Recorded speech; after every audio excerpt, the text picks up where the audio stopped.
O Garimpo. Romance espírita. Sinopse.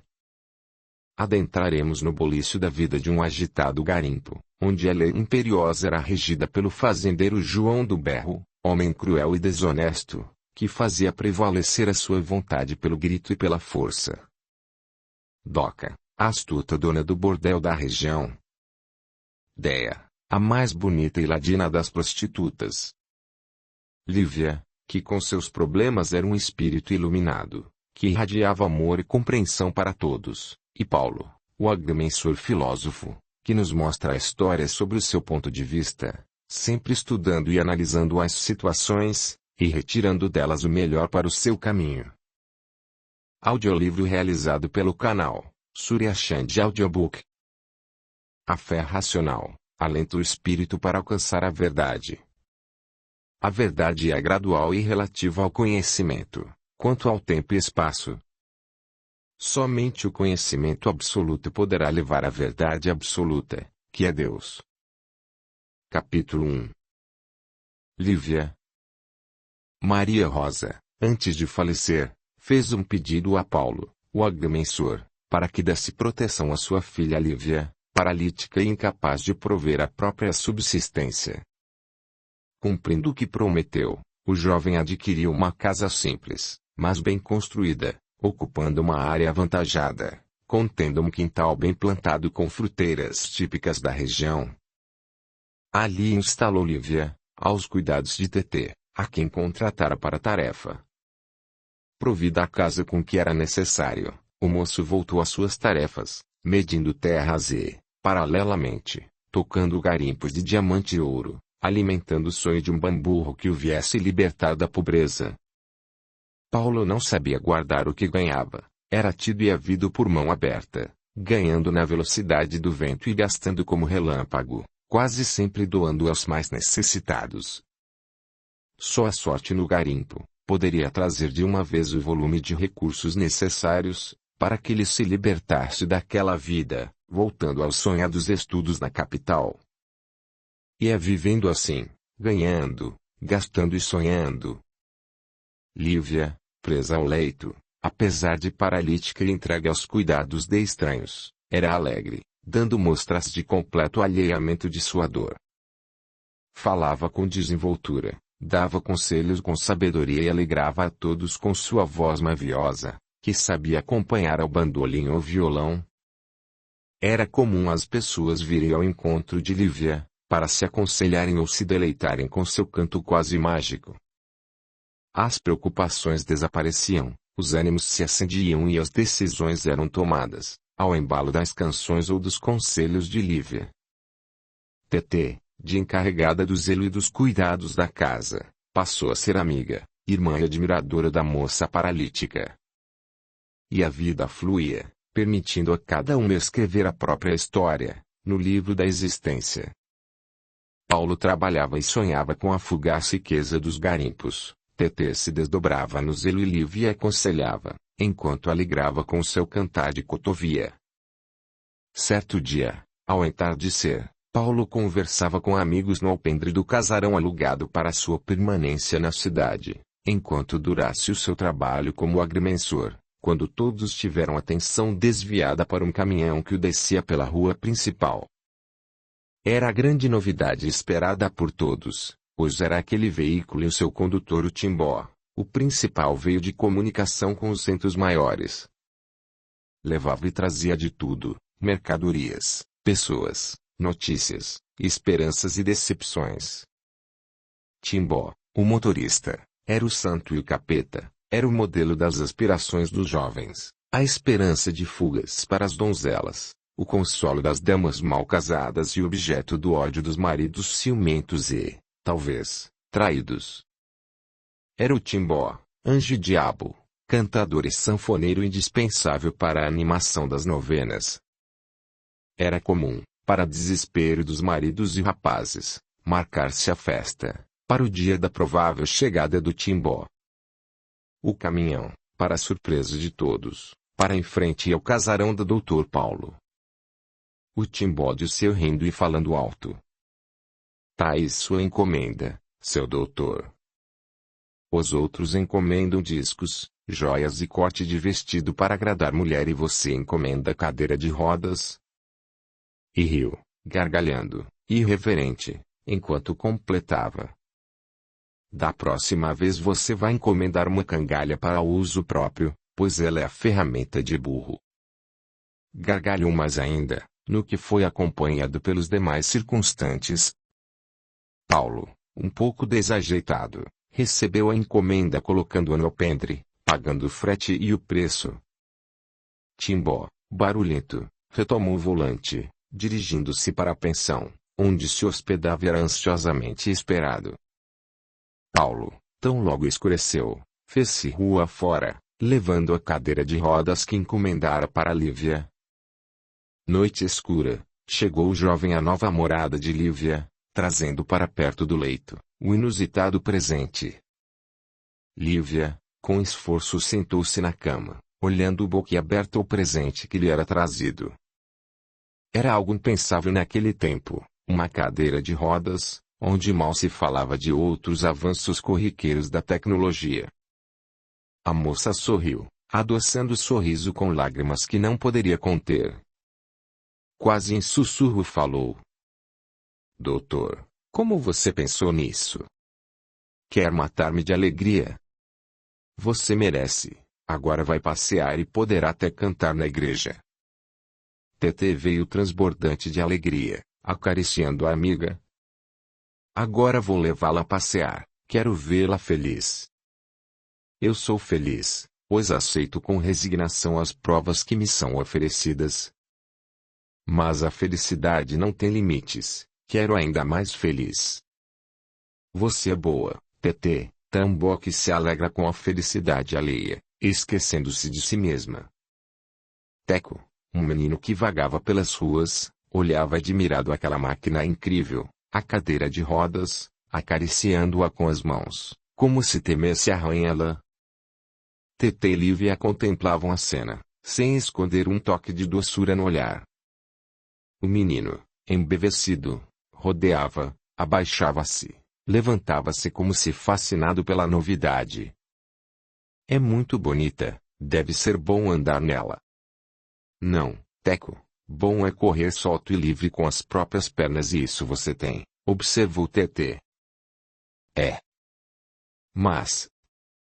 O menino encheu os olhos de lágrimas, olhando para as amigas sem poder completar a frase. Rodopiou nos calcanhares e saiu correndo, desaparecendo na escuridão. Paulo admirado quis saber sobre o menino. Quem é ele, TT? É o Teco, um menino que anda solto na rua. Ninguém sabe de onde veio e quem são seus pais. Pede coisas aqui e ali, alguns o atendem, outros o maltratam, supondo que ele possa furtar alguma coisa. E o que ele faz aqui? Doutor Paulo, o Teco é um menino diferente, ele sempre aparece nos momentos certos, serve com alegria e desaparece. Quando queremos saber alguma coisa sobre seus pais e onde moram, ele baixa a cabeça, dá uma desculpa, esgueira-se vagarosamente pelos cantos e some sem dar respostas. TT calou-se por um pouco, voltando a falar logo após. O Teco chega bem cedo, antes de levantarmos. Enche a caixa d'água com a bomba, varre o terreiro, mantém o quintal limpo, olha tudo como se fosse um homem, faz as compras que necessitamos, sempre com solicitude. O que nos causa espécie é o fato dele não se alimentar em nossa frente, recebe almoço ou jantar em uma lata, agradece se vai com ela. É uma criança esquisita, mas é dócil, obediente e útil. Ele não frequenta a escola. Não, eu e Lívia estamos ensinando a ler e escrever e ele demonstra inteligência e grande interesse. O curso da conversa voltou para a cadeira de rodas. Lívia mostrava-se radiante com o presente. Paulo, eu agradeço este gesto de bondade, estou alegre mas sei que não mereço esta dádiva. Esqueça isso, ninguém sabe onde estão os limites do merecimento. Você vai aproveitar, vai passear e ver as coisas onde elas estão. Você é bom, eu desejo que seja feliz. Na mesma noite, Lívia, que não se continha de alegria, foi colocada na cadeira e, pelas mãos de Tetê, fez o primeiro passeio.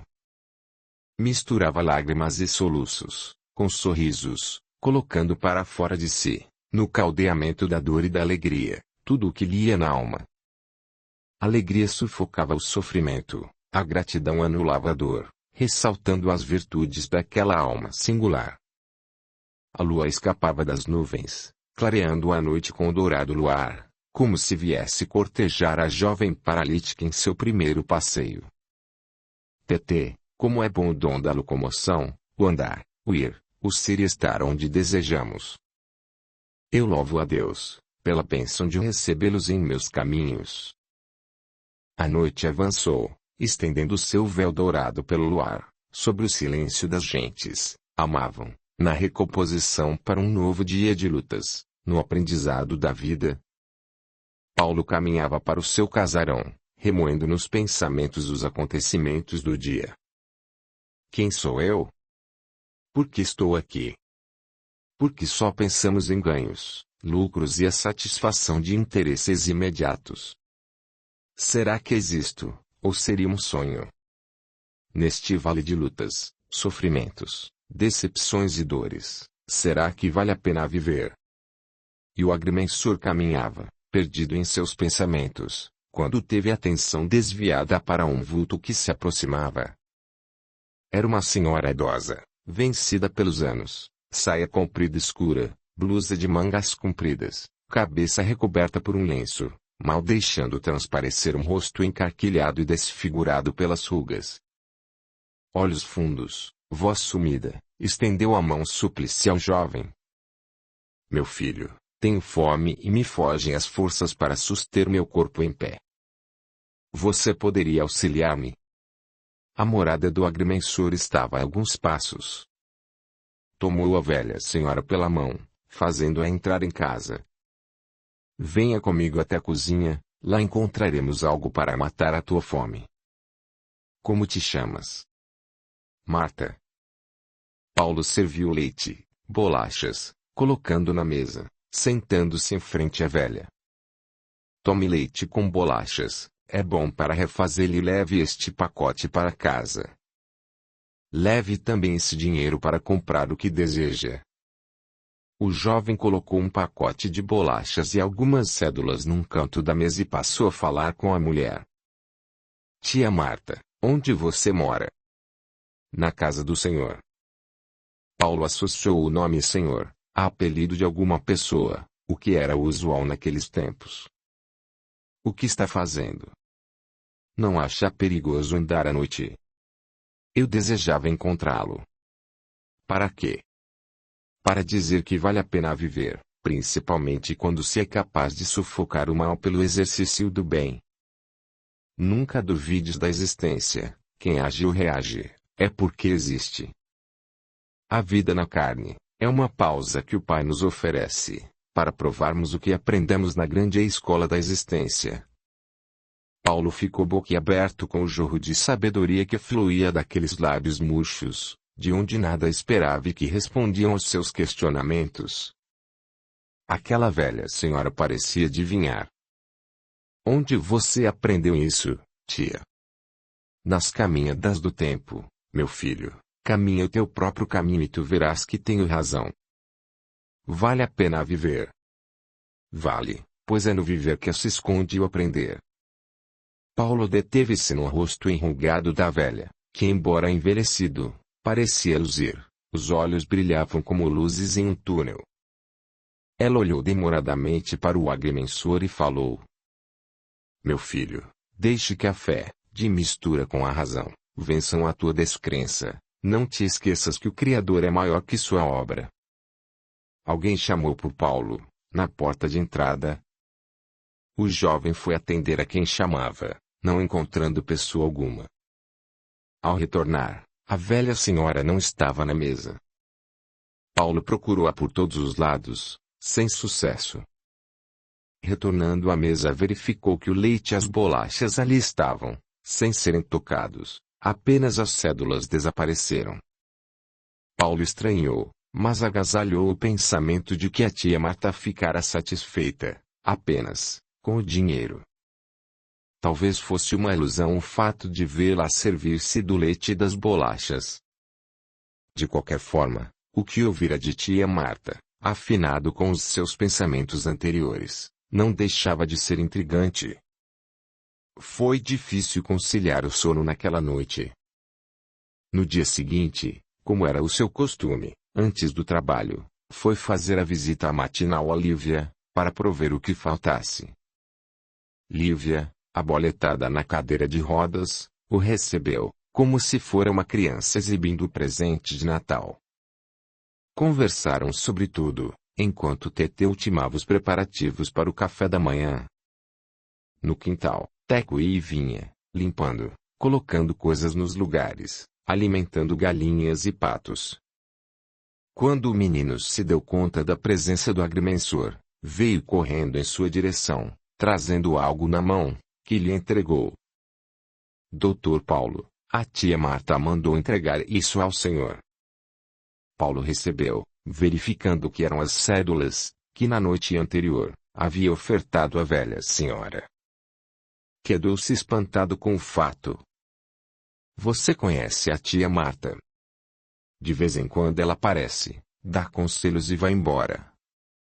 Onde ela mora? Isso eu não sei. Conhece alguém com o apelido de senhor? Não. Teco voltou para o quintal, ultimando os afazeres a que se propusera. Paulo, dirigindo-se a Tetê e Lívia, quis saber sobre a senhora da véspera. Vocês conhecem uma senhora idosa, que diz chamar-se Marta. Lívia tomou a palavra. Ela sempre aparece nas horas de dúvidas, aconselha e vai embora. Ela fala muito a teu respeito. Como, se eu não a conheço? Não sei, mas ela o conhece e parece preocupar-se com o que fazes. Paulo contou às duas amigas o que ocorrera na noite anterior e a inusitada devolução das cédulas por intermédio do Teco. Lívia, cada dia a vida me oferece facetas mais complicadas para entender os porquês dos fatos. Eu não gosto de estar metido no meio de tantos acontecimentos, inexplicáveis para o meu entendimento. Gostaria de viver uma existência normal como os outros, preso apenas às necessidades corriqueiras do dia a dia. Por que tantos mistérios, complicações e desencontros?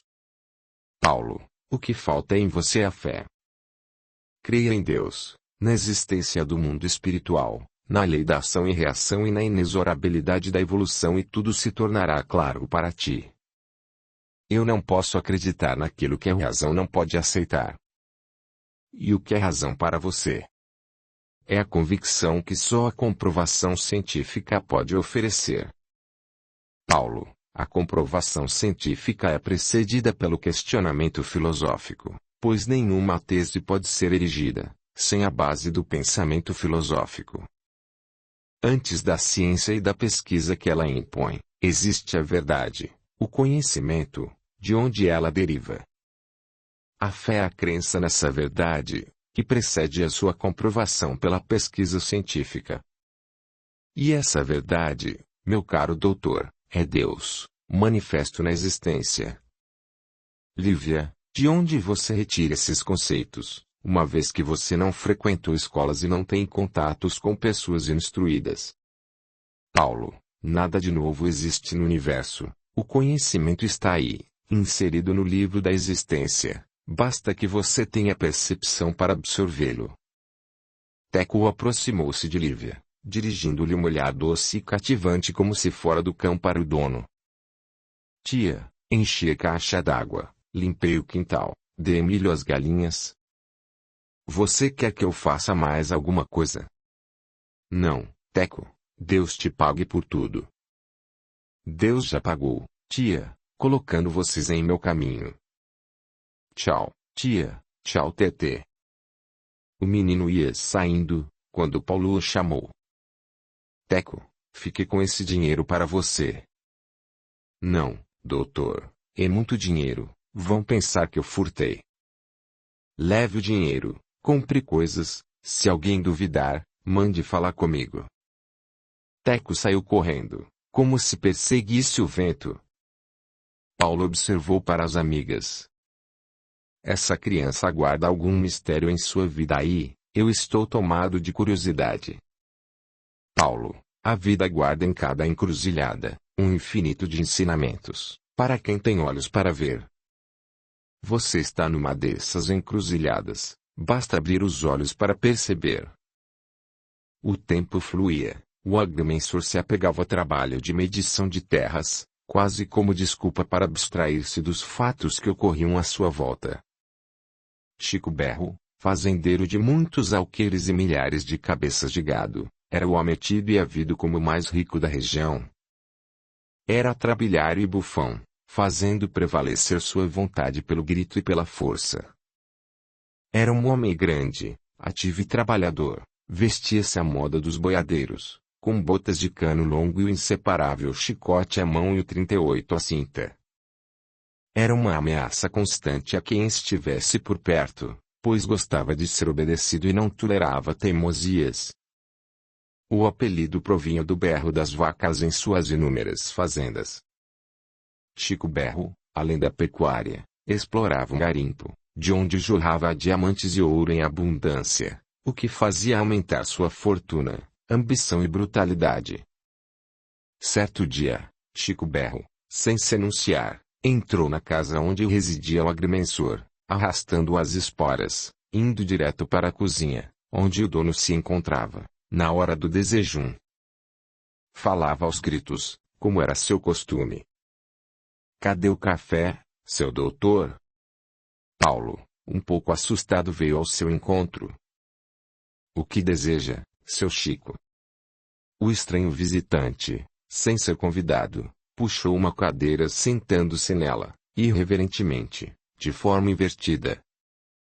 Quero que você vá comigo hoje, aviventar a minha divisa com a fazenda do Acácio, pois ele quer entrar em minhas terras. Além disso, eu quero nivelar um reigo d'água, para as batidas de meu garimpo.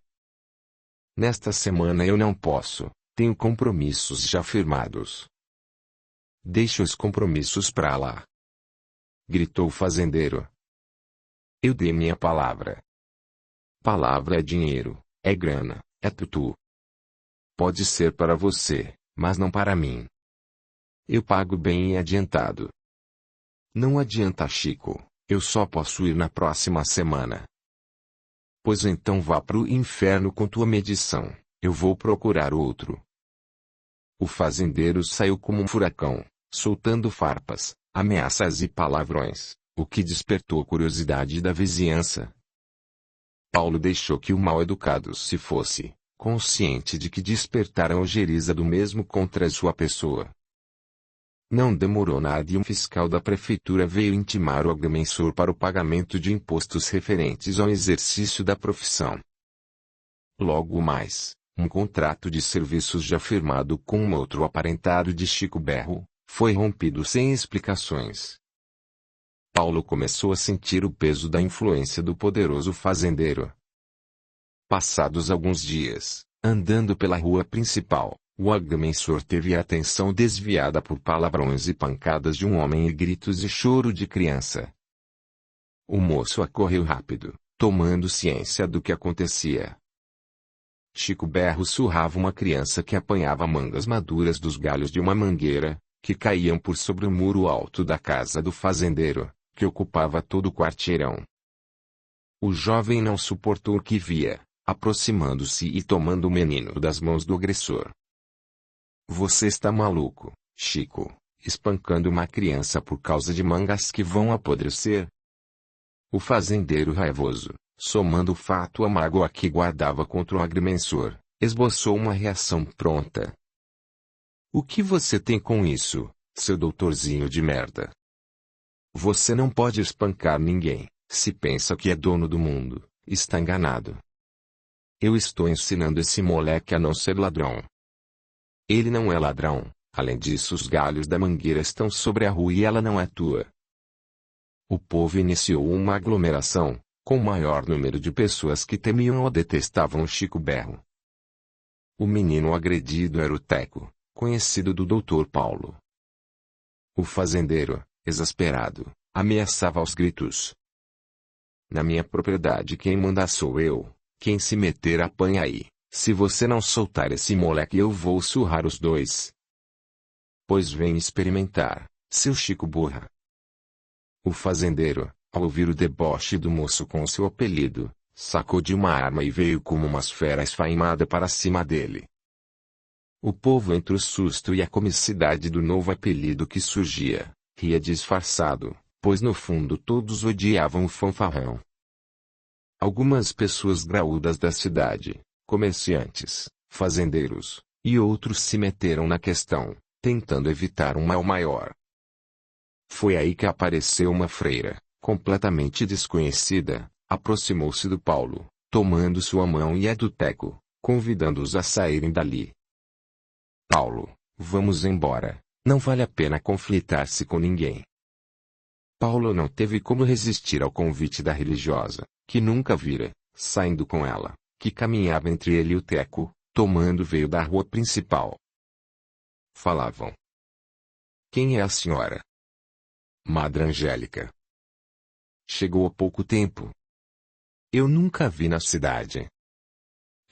Cheguei há pouco tempo, mas já vi você algumas vezes. A freira, enquanto caminhavam, demonstrou conhecimentos sobre a vida de Paulo, que o deixou intrigado. Paulo, você já recebeu provas suficientes para tomar uma posição de aceitação das verdades eternas. A relutância contra a fé é fruto do orgulho intelectual que você deve vencer. A senhora acha que eu devo tornar-me católico? Não, eu suponho que te basta acreditar em Deus e na sobrevivência do espírito e sua caminhada evolutiva, com as pausas da reencarnação. Eu fico admirado de encontrar uma freira falando em reencarnação. Eu também, mas creia, a reencarnação é uma verdade necessária ao avanço do espírito para Deus. Teu bispo sabe que você pensa assim? Ele também acredita e propaga a verdade da reencarnação. Paulo estava admirado. O povo boquiaberto via uma freira, de mãos dadas com o agrimensor e o moleque Teco, caminhando rua acima, até desaparecerem na sinuosidade da via pública. A freira continuou sua fala. Paulo, eu acho que você deve ultimar o que está fazendo, voltar para a capital, retomar seus estudos, pois a verdadeira tarefa que você e um grupo de amigos têm pela frente está prestes a se iniciar ali. Voltando-se para o Teco, a freira observou. Filho, seja honesto, continue a fazer o que está fazendo, seja bondoso e obediente para Lívia e Tetê, e Jesus abençoará os teus passos. Teco olhou para a freira e balbuciou. Madre, eu prometo que não vou furtar mangas. Paulo interferiu. Teco, você não estava furtando mangas, aqueles galhos estão na rua, as mangas são de todos. Pode ser, mas eu não vou mais gostar de mangas. A freira sorriu, como se fosse uma flor abrindo as pétalas. E falou com a suavidade de uma flauta doce. Paulo, estamos perto da casa de Lívia, vá até lá, pois ela precisa de você. Eu vou andar um pouco mais com o Teco. O moço tomou o rumo da casa da amiga, observando a religiosa que desapareceu na curva, levando o menino pela mão. O agrimensor mergulhou em seus pensamentos, nas suas inquietações e dúvidas. Quem seria aquela freira doce, conselheira, que nunca vira? De onde ela retirou as informações a seu respeito?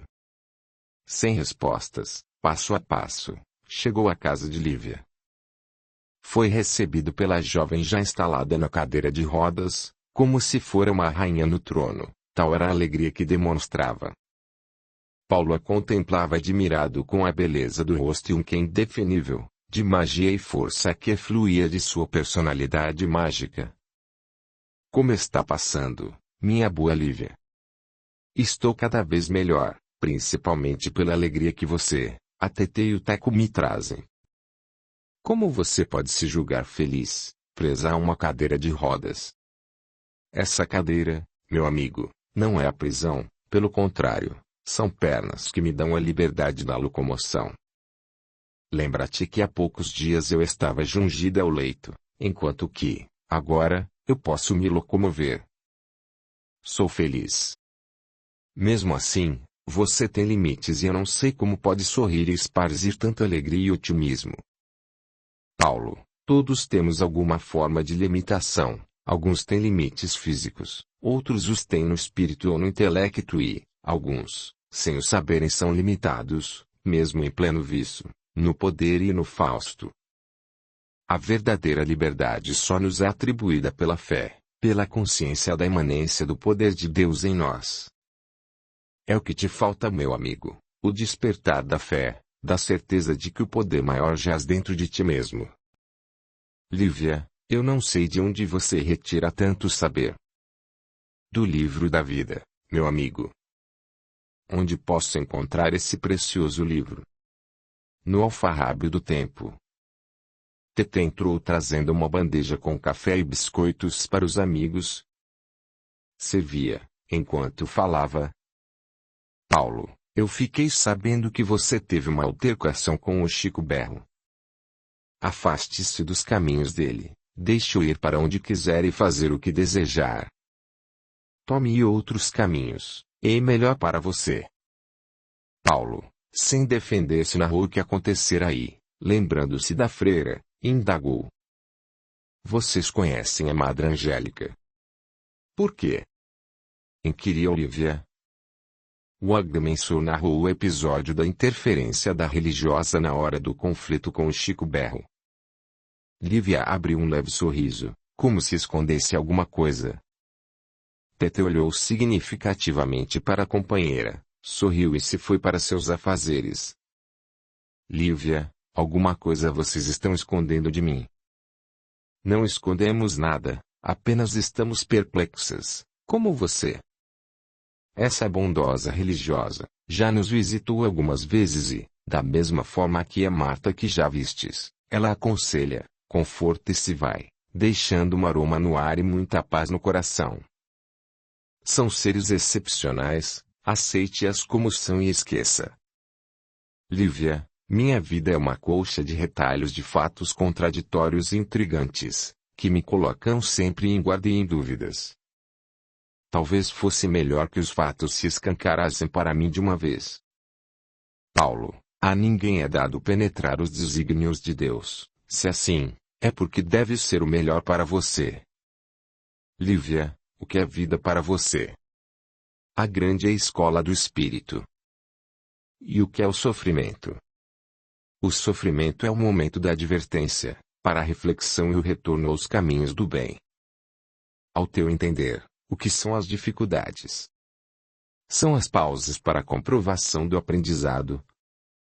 Se as lições foram aprendidas, as soluções serão sempre possíveis e mais fáceis. Teco chegou, veio ter com Lívia, beijando-lhe a mão. Logo a seguir foi entregar-se a alguma tarefa no quintal. A conversa entre o agrimensor e as amigas continuava, como sempre, em nível edificante. Passado algum tempo, o menino aproximou-se do agrimensor, entregando-lhe algo que trazia com muito cuidado. Doutor, a Madre Angélica mandou entregar-lhe isto. Paulo recebeu um pequeno encarte quadrado, onde se lia Agnus Dei. Não sabia o que era. Lívia, examinando o presente, afirmou que era uma relíquia de um santo da Igreja Católica, geralmente usado como amuleto. O menino completou a ordem recebida, dizendo que a freira recomendara que usasse aquilo perto de si, para lembrar-se de Deus. Você conhece a madre? Perguntou ao Teco. Não, doutor, não sei onde mora, mas sempre que estou chorando, ela aparece. Onde você mora, Teco? O menino olhou surpreso para o Paulo e saiu correndo, desaparecendo na primeira esquina. Menino esquisito, parece que não quer que saibamos onde mora. Alguma coisa ele está escondendo. Seja lá o que for, o certo é que ele é um menino bom, um espírito refinado. Disso não tenho dúvidas, afirmou Tetê. Lívia, como sempre, abriu um sorriso, assemelhado a um impulso luminoso. Eu vou descobrir quem é e onde mora, resmungou o agrimensor. Paulo, não force ninguém, deixe a cada um o direito de ser o que é. Auxilie, mas deixe que cada um caminhe o seu caminho. Mas eu quero saber quem é ele. Paulo voltou para o seu trabalho, olhado com curiosidade pelo povo, onde passava, motivado pelo confronto com o Chico Berro.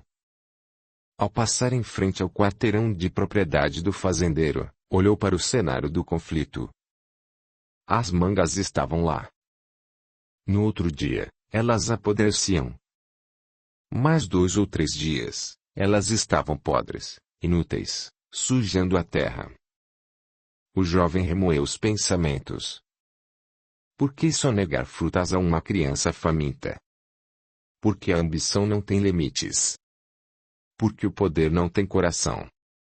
Se existe Deus, pensava o jovem, só Ele sabe por que fez o mundo assim. O tempo fluía, os fatos caíam no esquecimento, só um Chico Berro continuava o mesmo, cada dia mais rico e mais truculento. Todos o temiam e evitavam, só os ávidos de ganhos fáceis e desonestos se aproximavam dele. A tia Isabel e seu marido, o Malaquias, que foram expulsos de suas terras, abocanhadas pelo fazendeiro, praguejavam. Deus cuida dele, meu velho, a justiça divina tarda mas não farta. Nada mulher, se ele é rico é porque Deus quer. Pobre nasceu para ser pisado. A vaca do pobre aborta e o boi do rico pare. Deus gosta só de rico. Não diga isso, malaca, Deus te castiga. Não duvido, mulher, eu sou pobre. Era uma conversa danada, cheia de mágoas e ressentimentos, mas o velho malaca tinha lá as suas razões. Pobre, espoliado pelo poderoso, doente, sem recursos. Onde está a autoridade, a justiça, ou o Deus dos pobres e humilhados? A vida continuava. Paulo queria saber onde morava o Teco.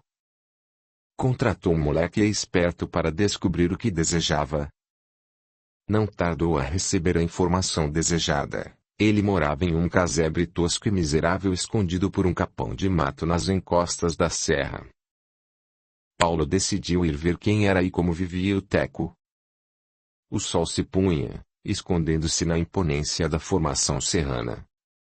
O agrimensor seguiu a trilha indicada pelo moleque vigia, saltando grotas, contornando elevações e pedras gigantes, até vislumbrar um rancho coberto de capim, sustentado por esteios de madeira roliça, paredes de taipa. Um cão vira-lata latiu, denunciando a presença do intruso. Paulo continuou aproximando-se, quando alguém, com voz sumida, ralhou com o cachorro. Vai deitar, Chibiu? O agrimensor colocou-se de pé na entrada. O de casa. Quem está aí? Sou um amigo. Se for de paz, entre. Eu sou de paz. O jovem deu os primeiros passos para dentro do casebre. Era de chão batido, mas estava exageradamente limpo. Uma prateleira de madeira lavrada a um canto, sustendo latas e algumas vasilhas velhas, um fogão de barro ao lado, frutas silvestres em uma cuia.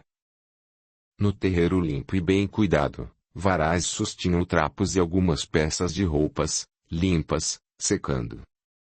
O agrimensor correu os olhos pelo único cômodo do casebre e defrontou-se com uma senhora, estendida em uma tarimba forrada com amarrados de capim, que o observava sem demonstrar medo.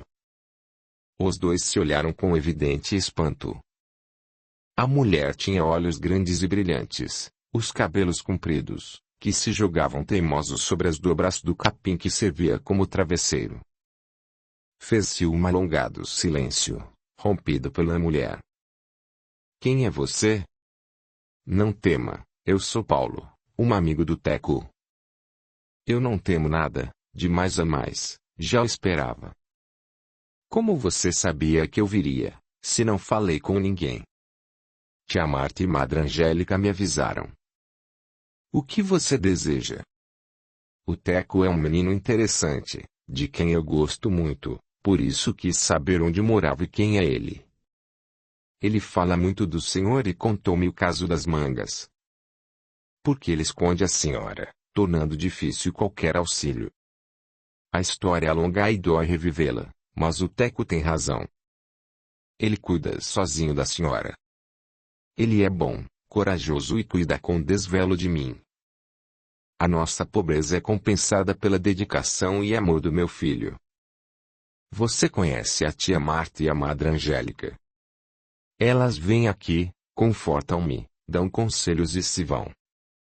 É uma bênção e eu aguardo com ansiedade o retorno delas. Onde elas moram? Não sei. E o Teco, também não sabe? Ele já procurou muito e não encontrou. Como é teu nome? Lia. Você pode contar o que aconteceu, para estarem aqui escondidos? Talvez possa ajudá-los. Tia Marta disse que você é bom, por isso confio e vou contar o que aconteceu. Lia começou a sua história. Ela era filha de um homem rico, de família tradicional de Ouro Preto, de boa índole, mas que se envolveram em questões de terras e, por consequência, nas lutas políticas pelo poder. Lia fora educada em bons colégios, estudara música, artes e línguas, chegando a falar o francês, que era a língua da moda. Veio ao casamento, com um moço bom, da sociedade local.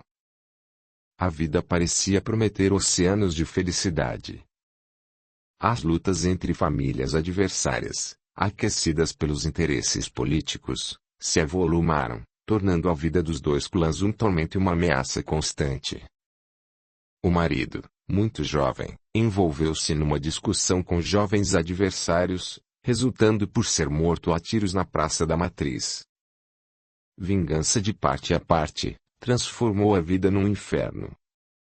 O seu pai tomou a decisão de mudar-se dali, levando consigo todos os familiares que desejassem acompanhá-lo. Com os recursos que sobejaram, vieram para o longínquo sertão de Goiás, onde compraram fazendas, gado e pensavam recomeçar a vida. Lia, viúva jovem, bonita e sem filhos, vivia sua amargura, saudades e solidão, sendo acolhida e protegida pelo primo Joaquim, que levava consigo o apelido de Quito. A presença constante, a delicadeza natural de Quito, fizera nascer uma amizade profunda, que o tempo transformou em amor. O romance começou, as reações também. Os familiares não admitiam um relacionamento amoroso à margem das bênçãos da igreja.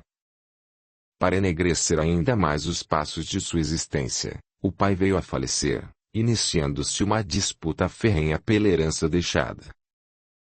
Audiolivro realizado pelo canal Surya Chand Audiobook.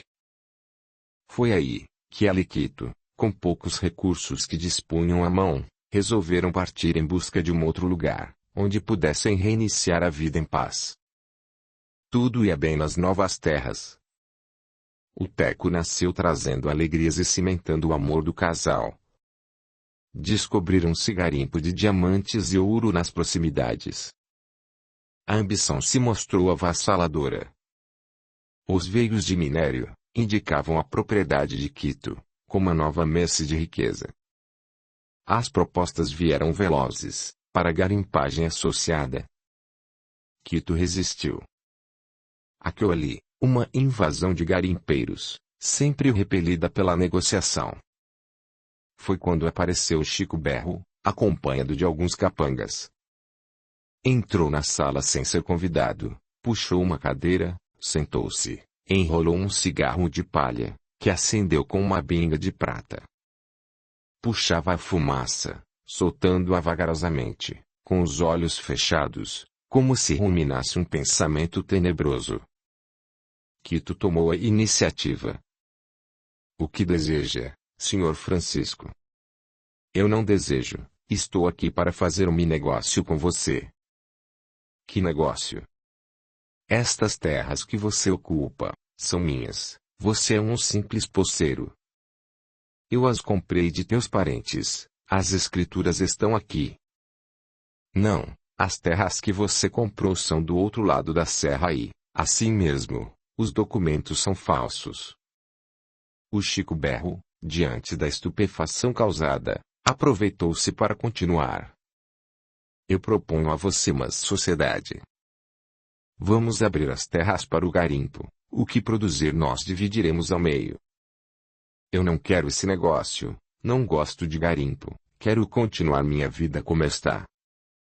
Eu não estou pedindo nada, gritou o fazendeiro, eu estou dando ordens. Você aceita, ou deixa as terras até o final da semana. Chico Berro havia forjado documentos, com a participação ativa do tabelião, para senhorear-se da gleba. O fazendeiro levantou-se, deu uma baforada na cara do Quito e gritou. Segunda-feira, quero as terras limpas, sem ninguém aqui, se teimar não fica nada vivo, nem as galinhas. E saiu arrastando as esporas, como um búfalo enraivecido. Quito, refeito do susto, esboçou uma reação verbal. Vou procurar a justiça. Chico Berro voltou-se, soltou uma gargalhada que ecoou na serra, respondendo aos gritos. A justiça, seu sacana, é para quem tem dinheiro e prestígio político, eu tenho os dois de sobra. Saiu, rindo, bufando e praguejando. Quito foi para a cidade em busca de socorro da justiça. Procurou o delegado. Senhor delegado, eu peço proteção contra essa barbaridade. Nada posso fazer, senão perco o emprego. Desalentado, foi ter com o juiz. O velho magistrado aconselhou. Só posso fazer alguma coisa, num processo, que se inicia com uma petição feita por advogado.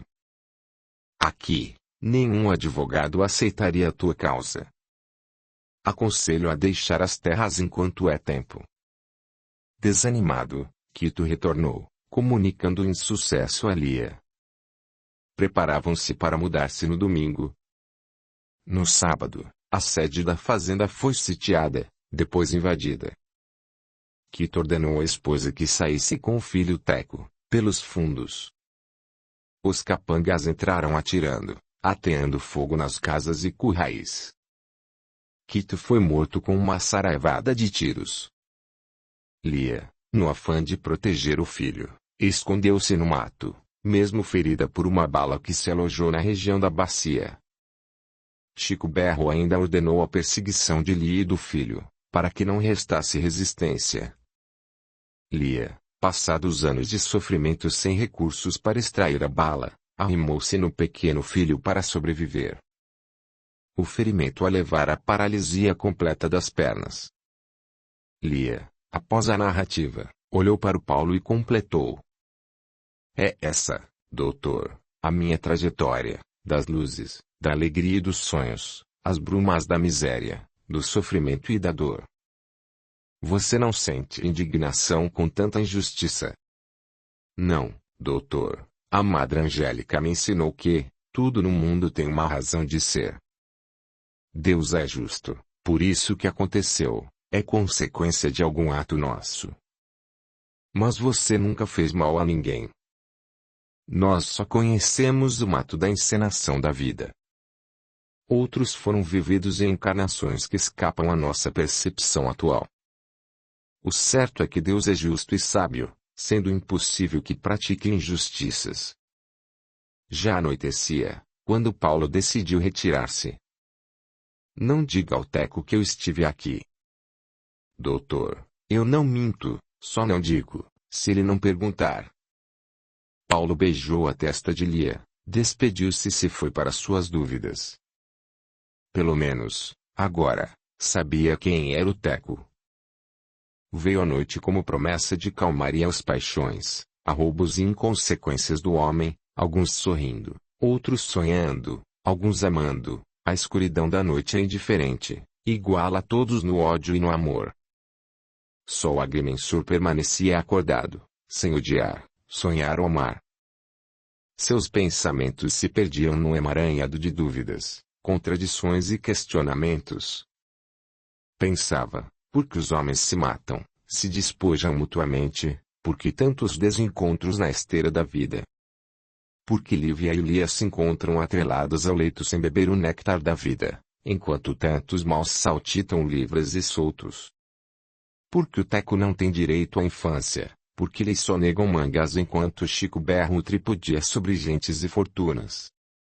Onde está o Deus, que alguns dizem ser de misericórdia e justiça, no mundo que ele criou, onde impera tanta dor, carência e injustiça?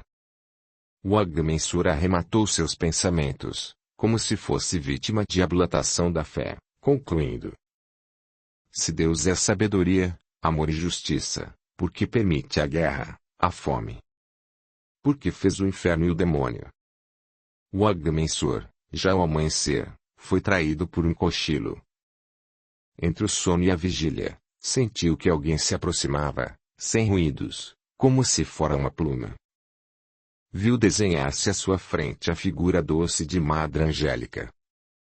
Ela sorriu e balbuciou: Paulo, Deus não fez a guerra e nem o demônio, foram os homens quem os criaram. O mal, o sofrimento e a dor, resultam do comportamento dos homens. Mesmo assim o Criador nos oferece a benção da oportunidade para a retomada ao caminho do bem. O jovem despertou com o chiuear dos passarinhos e o barulho dos primeiros passos no cascalho da rua. A vida retomava o seu curso na esperança de cada dia. Paulo, como fazia todos os dias, encaminhou-se para a casa de Lívia, onde Tetê o guardava para o café da manhã. Durante o café, o moço contou às duas amigas tudo quanto acontecera na véspera, inclusive a visão da madrugada. As moças ouviram em silêncio toda a narrativa. Lívia, depois de algum tempo, tomou a palavra. Paulo, você já tem o acervo de conhecimentos capazes de convencer-te da verdade. Afinal, pelos fatos narrados por minha mãe, você já viveu experiências com o poder de convencer um bloco de granito. Não posso compreender tua teimosia em descrer da verdade que te é colocada diante dos olhos. O Agrimensor continuava calado, como se ancorado nos idos do passado. Teco, e vinha procurando ser útil na medida do possível. Limpeza da casa e do quintal, ninho de galinhas descobertos nas moitas, água nas caixas, pequenas compras na cidade e, entre um afazer e outro, os ouvidos atentos para as intermináveis histórias de Lívia. O menino ouvia, ela contava, ele fascinado, enquanto ela se deleitava com a presença oitiva do pequeno amigo, o que lhe ajudava a vencer a modo o tempo e as cadeias reparadoras da paralisia. O passeio pela cidade, na cadeira de rodas era um momento repleto de alegria para Lívia e de prazer para o menino que a impulsionava. Tornaram-se figurantes conhecidos nas ruas, visitavam pessoas e frequentavam as igrejas, protestantes e católicas, mas era no centro espírita que encontravam alento para o espírito. A voz de Lívia era melodiosa e extremamente afinada, tornando-se ainda mais agradável com o concurso de Tetê e do Teco. Chamava a atenção, prendia, emocionava. Assim passou a viver aquela jovem singular, espargindo alegria, numa redoma de expiação e dor. Após o relato de Paulo, Lívia, de comum acordo com Tetê, propôs que Lia, a mãe de Teco, fosse trazida para sua casa, onde poderia receber o mesmo tratamento. Paulo quis ouvir o menino. Teco, vamos trazer tua mãe para esta casa, aqui ela terá companhia e poderá ser melhor tratada. Enquanto isso você poderá frequentar o grupo escolar. Teco baixou a cabeça e começou a chorar, reprimindo o soluço que teimava. Quase engasgado ele falou: Doutor Paulo, eu não quero repartir meu sofrimento com ninguém.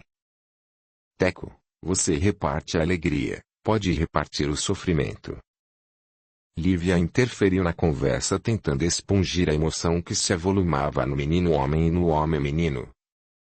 Teco, você é mais forte que todos nós aqui, por isso vamos transformar esse sofrimento em alegria e canção. Vamos debochar do sofrimento que ele acaba ou se muda. Teco sorriu. TT deixou rolar uma lágrima. O agrimensor escondeu as suas na desculpa do suor. Teco aceitou. Vamos ser alegres, tia, vamos fazer o sofrimento sorrir.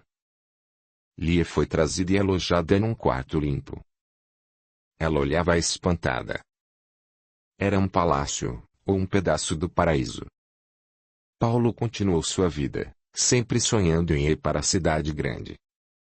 A cidadezinha continuava agasalhando as gentes sem pressa, acostumadas à modorra cinzenta do entardecer sem fim, para o mergulho no esquecimento da noite.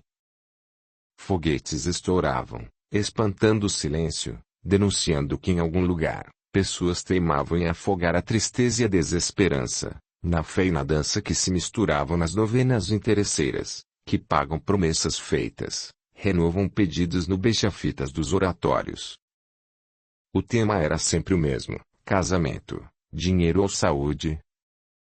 Mas fosse qual fosse, a sanfona gemia, a viola acompanhava e o pandeiro marcava o ritmo do relabucho. A cachaça, branca e malvada, embaçava o entendimento e os olhos dos pais, exaltava o propósito casamenteiro das mães, enquanto rela-rela acendia o fogo dos dançarinos. Aqui ou ali, um casal escapava para a proteção do escuro, as moitas balançavam, as gerações aumentavam. Foi, é e será sempre assim, os afoitos se aproveitando e os que não sabem ou não podem, erigindo-se em moralistas, condenando.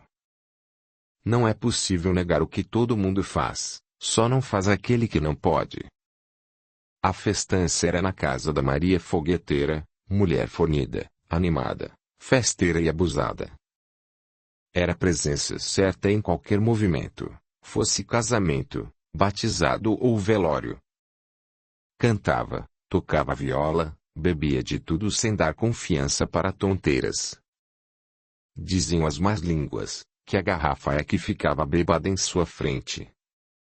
O marido, coitado, olhava, obedecia e aturava. Não era raro, diziam, dava o lugar na cama para o amante eventual. Nesse cenário danado, acontecia a novena, cuja cantoria e reza já dera lugar ao forrobodó. Paulo, insone, sem ter o que fazer ou para onde ir, passo a passo foi parar na casa da fogueteira, que veio recebê-lo esvoaçante. Ah, seu doutor, venha pra cá, vamos tomar um gole pra animar. Eu não bebo, Maria, vou só ficar olhando. Não senhor, se não bebe, come biscoito e café, pois é o que não falta. E foi empurrando o agrimensor casa adentro, como se fora uma presa abatida. Todos olhavam admirados. Paulo resistia sem convicção, afinal, chega de tanta austeridade, tanto não pode, tanta proibição. Passado o susto, veio o licor de genipapo e, com ele, a coragem e a animação. Maria Fogueteira puxou o agrimensor pelo braço. Vem cá, doutor, vem dar um conselho pro Chico, meu cunhado, ele quer se matar. O cunhado da mulher, conhecido por Chicunha, por ser um pão duro insuperável, estava assentado num canto da sala, absorto como se estivesse em outro mundo. Não dava atenção ao entra e sai das pessoas, no azafama da festa. Que bicho mordeu você, Chico? Ah, seu doutor, perdi o cabresto e a égua. Arranja outros. Aí é que tá o nó da peia, cabresto eu posso até arranjar, mas égua igual é difícil. O jeito é meter uma bala na cabeça. Que diabo te aconteceu, Chico? A Ciana. O Chico, fazendeiro sovina, casara-se com uma moça da cidade, letrada, ligeira no conto e no ponto. Chico gostava dela, bem mais jovem, exibindo-a como prova de sua capacidade de conquista. Mas não dava nada, tudo era regrado, trancado, medido. Um dia, Chico vendeu uma boiada e foi obrigado a receber um cheque, depois de muito esforço do comprador, pois aquilo era novidade na região. O banco tinha agência numa cidade maior, demandando uma viagem até lá para o desconto. Chico não gostava de cidade grande, poucas vezes fora lá. Mas agora, tinha uma mulher sabida, que poderia ir em seu lugar. Tudo combinado, Ciana, levada por um motorista, foi descontar o cheque. Desapareceu com o dinheiro, o motorista e o fordeco. Chico, sem o dengo da Ciana, queria morrer. Chico, arranja outro cabresto e outra égua. Boi você tem, vende outra boiada, mulher é o que não falta para homem rico. É doutor, mas Ciana só tem uma. Bem que ela podia ser como a Maria Fogueteira, que agrada aos amigos, mas deixa uma sobrinha pro marido. Chico, o que prende mulher é agrado e dinheiro. Você só deu agrado para Ciana, ela deu no pé com o teu dinheiro e com os agrados dos outros. Arranja outra e aprende que mulher se prende com ilusão e milhão. Você tem razão. E se eu for atrás da Ciana e der o que ela quer, será que ela volta? Não sei, Chico, mas o que não falta no mundo é Cianas. Procura-me e recomece a vida. Algum tempo depois, o Chico estava com outra Ciana, cheia de ilusões e milhões.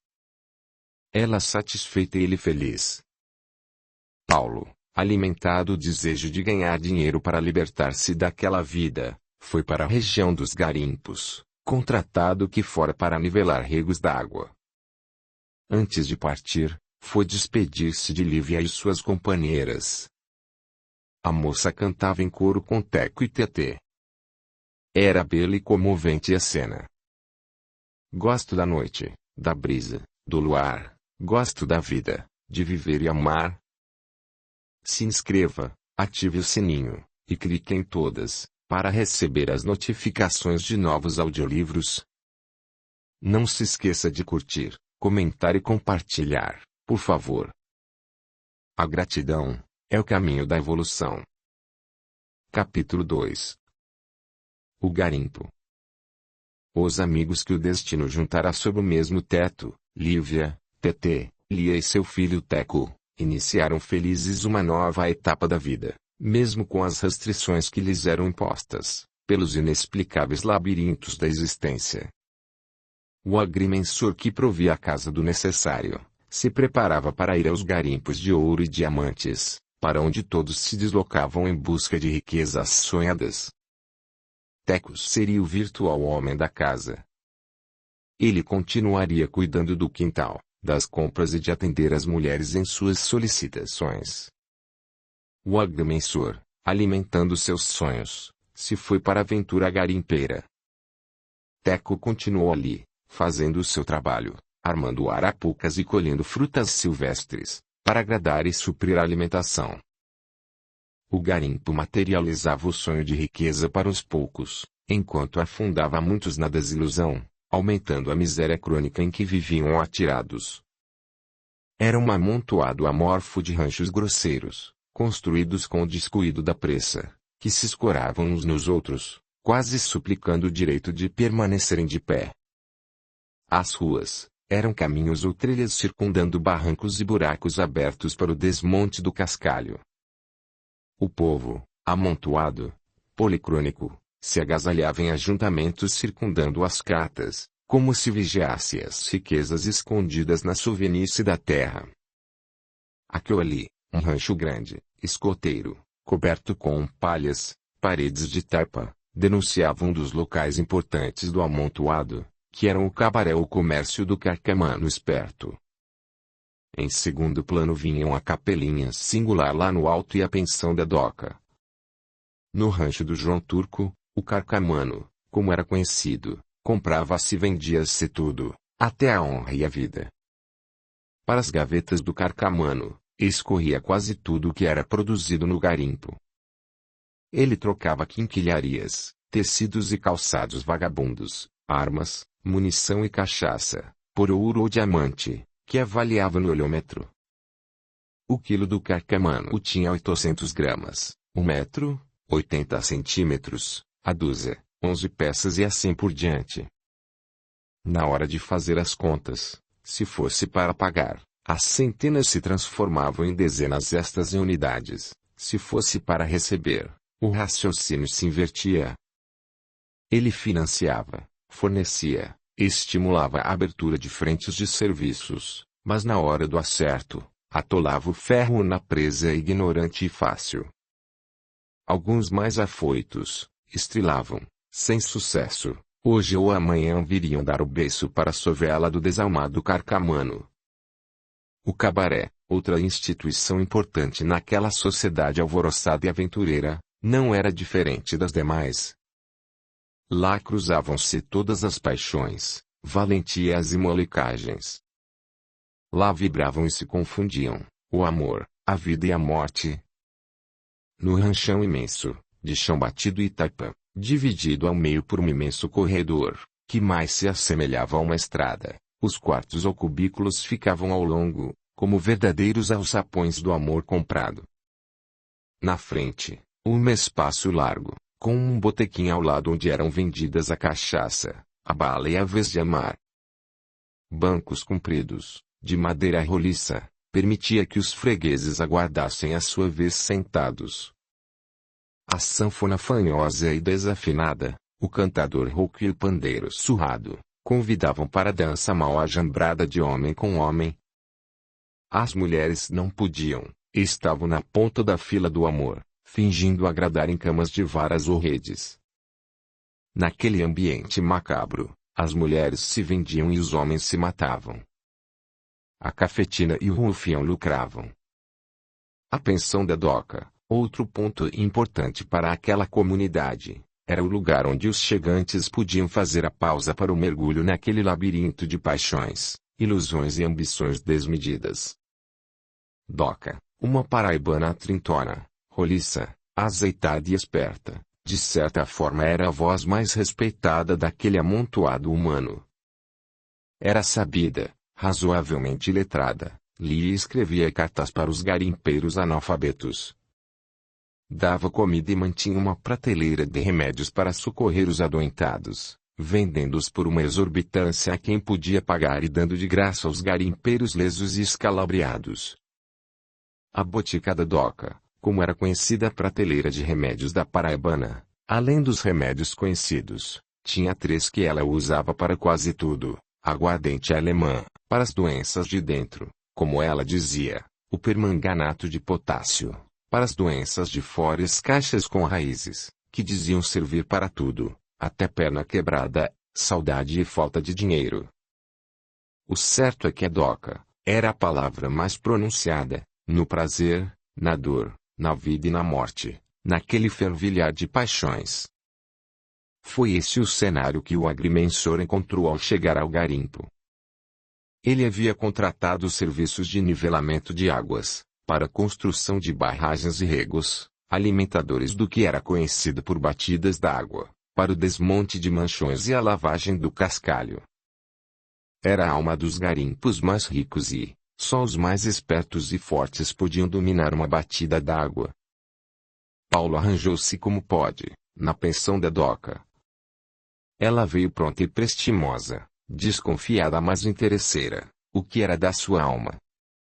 Como é doutor, é o senhor que vai arrumar a água do córrego fundo para o carcamano. É, doca, eu fui contratado para isso. Olha, seu doutor, se o João Turco puxar a água só para ele, vai dar forrobaldo no terreiro. Mas o córrego fundo não está dentro das terras dele. Não, ele nasce fora, entra nas terras dele e sai, ele não pode usar as águas só para si. E tem mais, garimpo é de todo mundo, garimpeiro só é dono da sua cata ou de sua batida d'água. Paulo sentiu que não seria diferente dos outros lugares, ali também o homem cavalgava o corcel da ambição. Percebeu o agrimensor, que seria colocado na linha de fogo de mais uma disputa. O agrimensor informou-se de tudo, da vida, das lutas, das rixas, pela boca da doca. Gostou da paraibana, era inteligente, esperta, decidida. Quis saber mais. Doca, como é que você se aguenta no meio dessa massa desenfreada e sem limites? doutor. O homem só é dominado pelo cabresto das conveniências, sejam elas da boca, do sexo, do bolso ou da força. Ninguém escapa disso, por isso eu sou respeitada. Tenho dinheiro, a comida, o remédio, sustento o cabaré longe de mim e carrego comigo uma pistola Walter para convencer os teimosos. Ninguém se atreve, todos concordam ou me obedecem e eu vou vivendo. E o marido? Não tenho, não aceito cabresto. Mas você é nova, sadia, não tem necessidade de um companheiro? Homem para mim é como bala, a gente usa quando precisa, depois joga o cartucho fora. E qual é o revólver e a bala do momento? Nenhum. Eu só vou pra cama com um homem limpo, sadio e desimpedido. Estou aqui pra ganhar dinheiro. Já ganhou muito. Nem tanto, nem tão pouco, espero ganhar mais pra dar no pé. A conversa ia bem, a Doca tinha língua solta. Era a hora do jantar, o arremedo de mesa foi posto, o Agrimensur e seus companheiros convidados. Os pratos esmaltados amontoados, as panelas colocadas na mesa. Kebab, costela mindinha, arroz com guarirobe pequi. Era um banquete para quem guardava uma fome de 2 dias. Barriga cheia, café tomado, o Agrimensur se preparou para encontrar o João Turco. Doca o advertiu. Cuidado, quem anda à noite aqui, só sabe que vai, nunca sabe se volta. Por quê? Tiro solto, bala doida, mata mais que maleta. Mesmo assim o Agrimensur foi ao encontro do homem que o contratara. João Turco o recebeu com calculada gentileza. Mandou servir um vinho de seu uso exclusivo, pedacinhos de queijo do sertão, carne de sol assada, como tira-gosto. A conversa se iniciou franca, solta, quase amiga. Paulo, eu quero jogar a água do córrego fundo, bem no espigão, começando no malhador, para aproveitar todo o manchão. Devem ser mais de 200 batidas d'água. E quero isso logo, para aproveitar o período da estiagem. Isso tudo vai depender de 2 coisas, o desnível do terreno e o teu direito de propriedade sobre as terras. O desnível você estuda com os teus aparelhos, quanto ao direito de propriedade, deixe por minha conta. Não, meu amigo, eu não vou invadir propriedade alheia, só trabalho com a concordância dos proprietários. A maior parte das terras são minhas, parte delas, dizem pertencer aos herdeiros dos Rodrigues. João, eu vou te dar um conselho, pois já vi isso muitas vezes, nestes casos é melhor a esperteza que a força. O que você acha que devo fazer? Você tem dinheiro, financia tudo, depois cobra um percentual diferenciado. Quem for dono da terra, você cobra menos, quem não for, paga mais. No fim você vai comprar e vender para todos e, por isso, vai ficar com quase tudo, e sem brigar, que é melhor. Bem pensado, doutor, vamos fazer assim. O trabalho começou, as expectativas iam às alturas, seria trabalho certo para mais de 1000 homens. O diamante estava ali esperando, não havia dúvidas, o dinheiro ia correr solto. Após alguns dias de trabalho, piqueteamento pronto, abertura do rego iniciada, ao entardecer de um sábado, o Agrimensur regressou para o seu rancho, fatigado pelo trabalho duro. Descansava na rede, quando a Doca, sem nenhuma cerimônia entrou, colocou um banco em frente ao jovem e desatrelou a língua. Falou de Deus e do diabo. Contou de suas quisilas e negaças com o carcamano. Paulo percebeu que havia uma disputa entre ela e o turco, pela maior fatia do trabalho dos garimpeiros. Inegavelmente o povaréu preferia a Doca, era ela que alimentava, curava e servia de mãe e mulher. O carcamano só explorava, só pensava na percentagem. A Doca botou para fora o que pensava. Doutor Paulo, Eu tenho aqui uma cessão de herança da maioria dos herdeiros do Coronel Rodrigues. Quero a metade das batidas da água, do contrário ninguém vai ter nada. A mulher entregou ao agrimensor um calhamaço de papéis, procurações, recibos, escrituras públicas e mapas, que provavam a sua expectativa de direito. Paulo percebeu que a coisa iria feder. O seu trabalho corria o risco de ser perdido.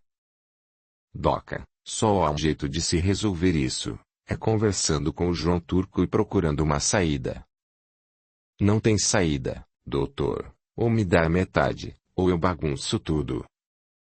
Onde você vai arranjar forças para obrigar o Carcamano? Aqui trabalham por volta de 3.000 garimpeiros, no mínimo 2.000 a 2.500 querem o que eu quero. Não tem saída, ou cede, ou vai piar em outro terreiro. Então vamos falar como João Turco amanhã. Está certo, bem cedo. Foi uma noite danada, aquela, não havia jeito de dormir. Um bule de café se foi. O galo cantou amidado, anunciando o dia. O sol saiu, iluminando o cenário de esperanças e sonhos, sempre distantes e irrealizados, que é o garimpo. O povoado garimpeiro fervilhava de pessoas indo e vindo, numa azáfama febril, cada um correndo para os seus afazeres, sua cata, suas esperanças. Na ruela tortuosa, que era o caminho principal entre os amontoados de cascalho lavado e a rancharia que teimava em ser casa, descia um cortejo formado por pessoas que conduziam 2 defuntos em redes armados em varaus, sustentados nos ombros de carregadores que se revezavam. Paulo quis saber. Doca, o que é isso? Morre muita gente aqui. Hoje morreram poucos, só 3, um empachado e esses 2 aí que brigaram por mulher, se mataram e vão pro inferno, na garupa um do outro. Doca, vocês aqui não respeitam os mortos. Nem os vivos, seu doutor, aqui quem tem a goela maior engole o outro. Você tem a goela larga? Não, mas faço força e vou engolindo o que posso. Você não tem religião, não reza. Só pensa em ganhar. Aqui quem fica rezando é engolido pelo sabido. Mas e a alma e a salvação dela? Quem tem grana, paga, o padre reza pra gente. E o céu ou o inferno? Quem tem tutu, vai pro céu, quem não tem, já tá no inferno. Quem mata aqui nestas bandas, o que acontece com ele? Vai preso, paga a carceragem e volta pra matar outro.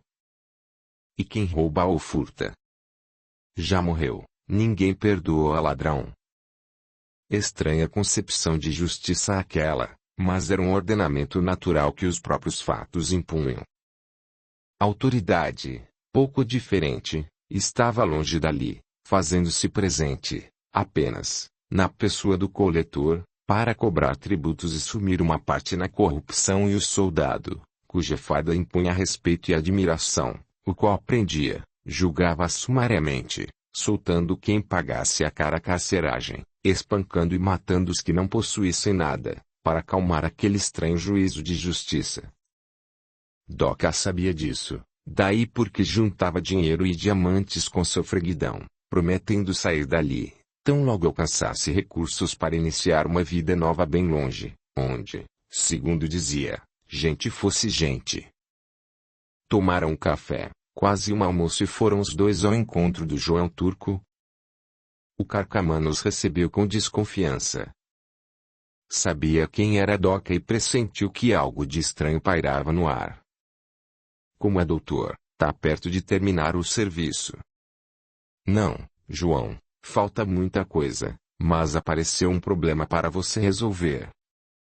Problema quem resolve é o doutor e não eu. Esse não é problema técnico, é coisa que só você pode decidir. Que diabo de problema é essa? O turco, quando queria, falava um português razoavelmente correto, mas quando não queria, ninguém seria capaz de entender o que falava. Paulo contou tudo, mostrou os documentos da Doca, que a tudo ouvia e observava com 1000 olhos e outros tantos ouvidos. O turco subiu nas paredes. Ficou quase maluco de raiva. Esse nega Doca tá doida, eu comprou tudo, pagou com dinheiro honesta, toda a fazenda é meu. Doca não esperou ser chamada a falar, soltou logo os cachorros no carcamano. Turco sem vergonha, você não comprou nada, você não tem dinheiro honesto, tudo teu é tomado dos outros. Essas terras você comprou uma parte tapeando alguns herdeiros. Eu sim, comprei e paguei, os documentos estão aqui. Documento nada, isso é papel vagabunda que você falsificou. Quem falsificou foi tua mãe, pois para parir uma coisa que nem você, só falsificando gente. Eu botar você pra fora. Se tocar a mão em mim, vai feder sangue no terreiro. Quando os dois estavam para se agarrarem, Paulo chamou João Turco para os fundos da casa, quase o arrastando para segui-lo. Doca ficou ameaçando Deus e o mundo, prometendo inclusive incendiar o armazém do turco. Sentados na mesa da cozinha, servido chá pela trêmula esposa do carcamano, Paulo tomou a palavra. João, onde estão teus documentos comprovando a compra dos herdeiros do Coronel Rodrigues? Olha, eu comprou, tudo é de palavra. Eu pagou, eu confio neles. Documenta é papel, é besteira, depois assina. Não, João, documento não é besteira, é com eles que você prova que comprou. A Doca tem os dela, todos na forma da lei. Aqui não tem lei, manda quem tem dinheiro e eu tenho muita. Não é só o dinheiro, manda quem tem poder e a Doca tem mais de 1000 homens para invadir a área, além dos documentos em mãos. Ela tem 1000 homens, doutor. Tem e tem dinheiro também. Então eu tá desgraçada. Não, João, é só fazer um acordo com ela, você fica com uma parte e faz o que quiser e ela fica com a outra. Mas tudo no documento, no preto e no branco. Uai, turco, agora documento vale. Mas eu é honesta, e ele não, é precisa documento boa. Tá bem, tudo no documento. Eu aceita, você vai e faz acordo com essa cadela. Paulo voltou para a sala onde estava a Doca, bufando de raiva, para contar o ocorrido. Ela limpou o rosto, abriu um sorriso largo, deixando à mostra os dentes de ouro que enfeitavam a boca. Então ele aceita. Aceita, mas maneiro teu jeito pra não entornar o caldo. Paulo foi lá dentro, bebeu água, tomou fôlego e voltou com o carcamano pelo braço. O turco viu a Doca, abriu um sorriso safado e mentiroso. Doca, amigo, não liga pra besteira que eu falou, eu sou besta, não entende de documento. Agora doutor me explicou, eu ficar sabendo você é meu sócio. Vamos ganhar muito dinheiro junta, vamos ser mais amiga, eu gosto muito de você. Tá bem, João, eu não tenho raiva, só quero o que é meu. Mas não tem sociedade nenhuma, você fica com sua parte e eu fico com a minha. Tudo no documento. Tudo assinado na frente de testemunhas. Aquela encrenca parecia terminar ali. Paulo, após formalizar o acordo singular, voltou com a Doca para a pensão, já na hora do almoço. Doca, por que você foi tão grosseira com o turco? Doutor Paulo, gente daquela espécie, só recua ou cede, com medo de prejuízo. Ele não tem documento e ninguém gosta dele. Ele sabe que se me enfrentasse ia levar pancada na cabeça, com prejuízo certo. Você é um capeta, mas tome cuidado, um dia a casa cai. A minha está bem armada. Doca, como é que você concilia a pensão, o garimpo e o bordel para ganhar dinheiro? Eu não vejo diferença no ganhar dinheiro com os braços, com a boca ou com o sexo, desde que sejam dos outros. A única coisa que deve ser nossa é a cabeça para pensar. Você é desbocada demais, Doca. Não, Doutor, eu apenas sou o que sou, eu não sei fingir. Quando eu ganhar dinheiro, vou sair daqui e vou fingir lá na cidade. Vou bater palmas, aplaudir, sorrir, vou fingir que confio na justiça, que respeito a lei, vou até para a igreja, fingir que acredito, tudo para viver bem e me safar do inferno. E riu solto, a danada, parecendo debochar da vida e do atônito agrimensor. O movimento no garimpo ia intenso. Garimpeiro bamburrando, desacorçoando, morrendo, matando.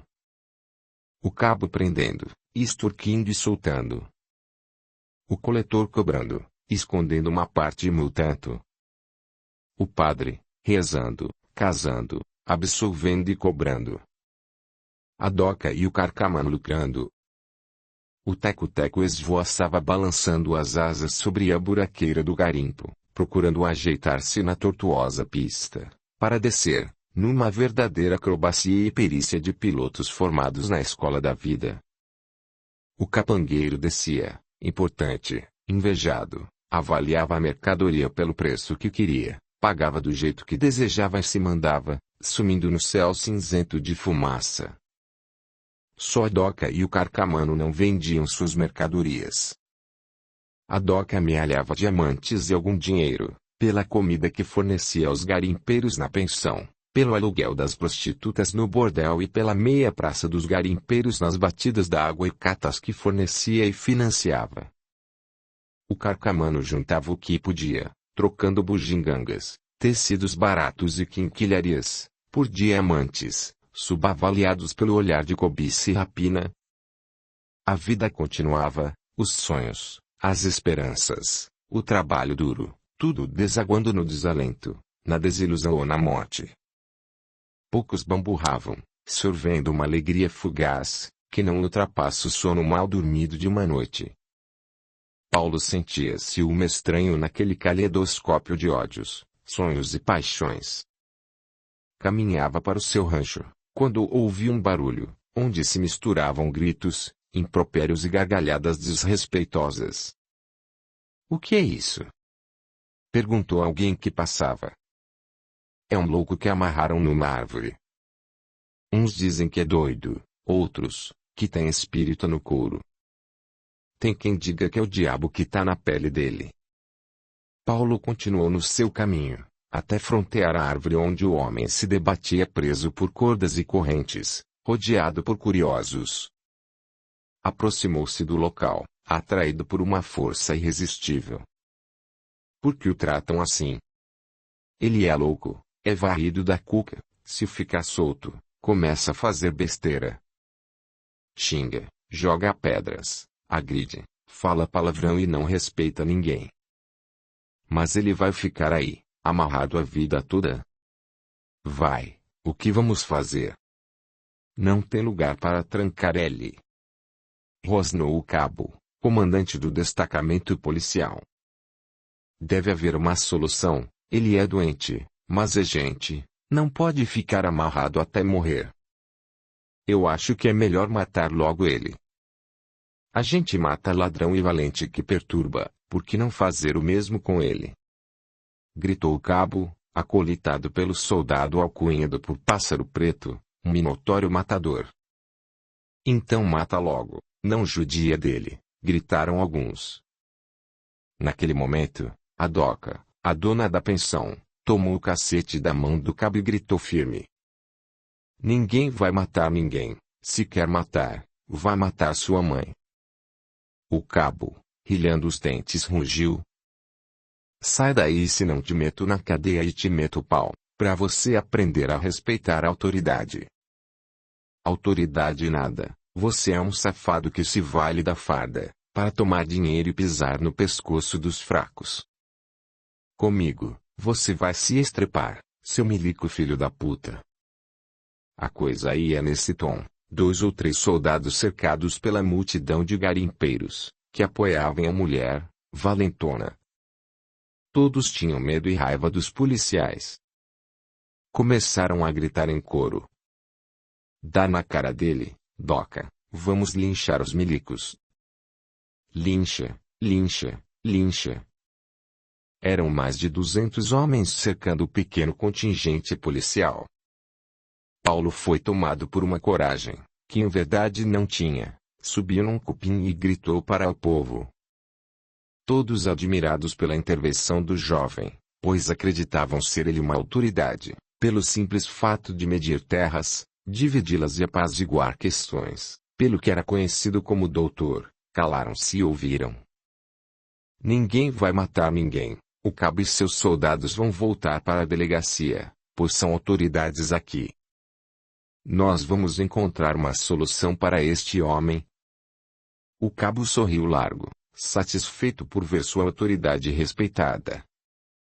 O povo, inclusive Doca, obedeceram o comando do agrimensor. O louco ouvia tudo rindo. Depois de um breve silêncio, o homem acorrentado falou. E ainda dizem que eu sou louco.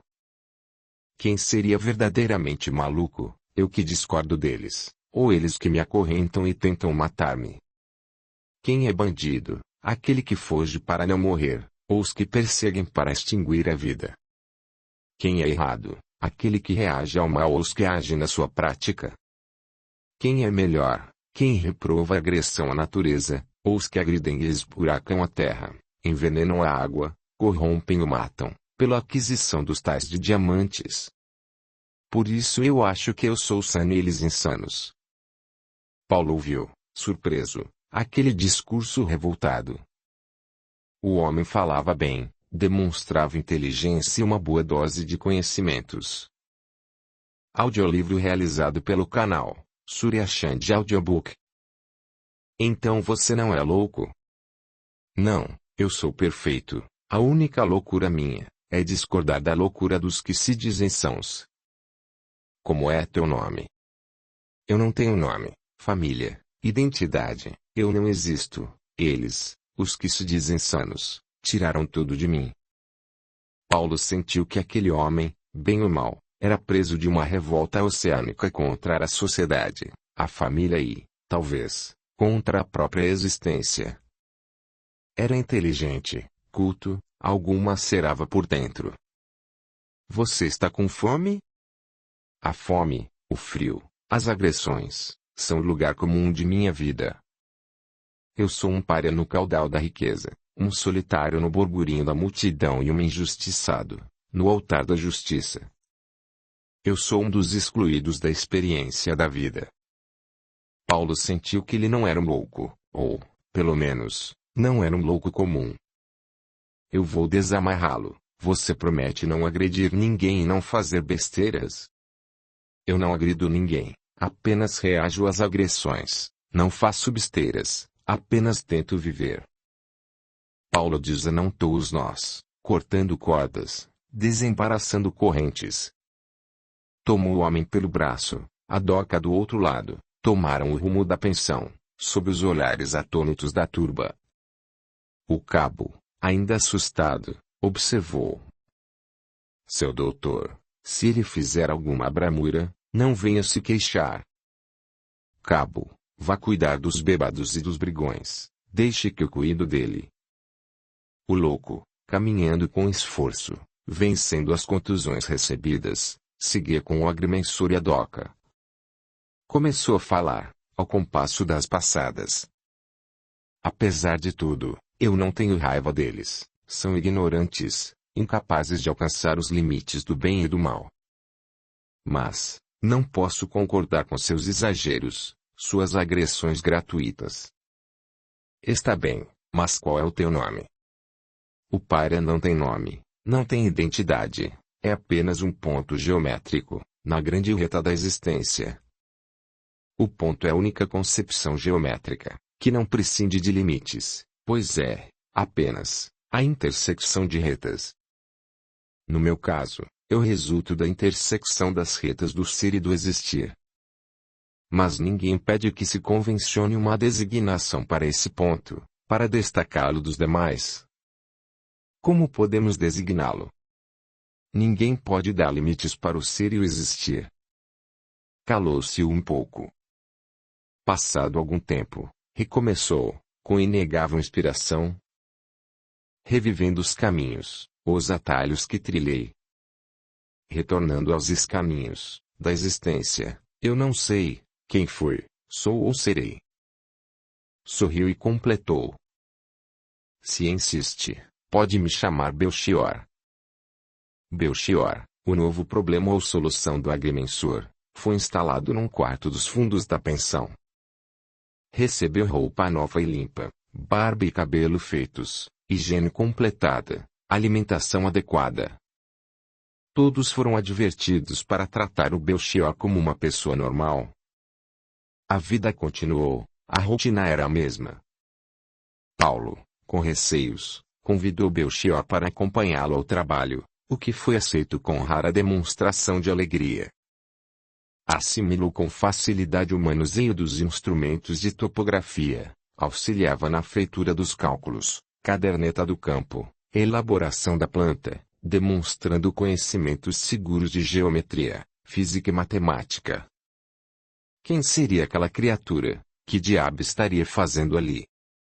Era o questionamento de si para si, constante na mente do agrimensor.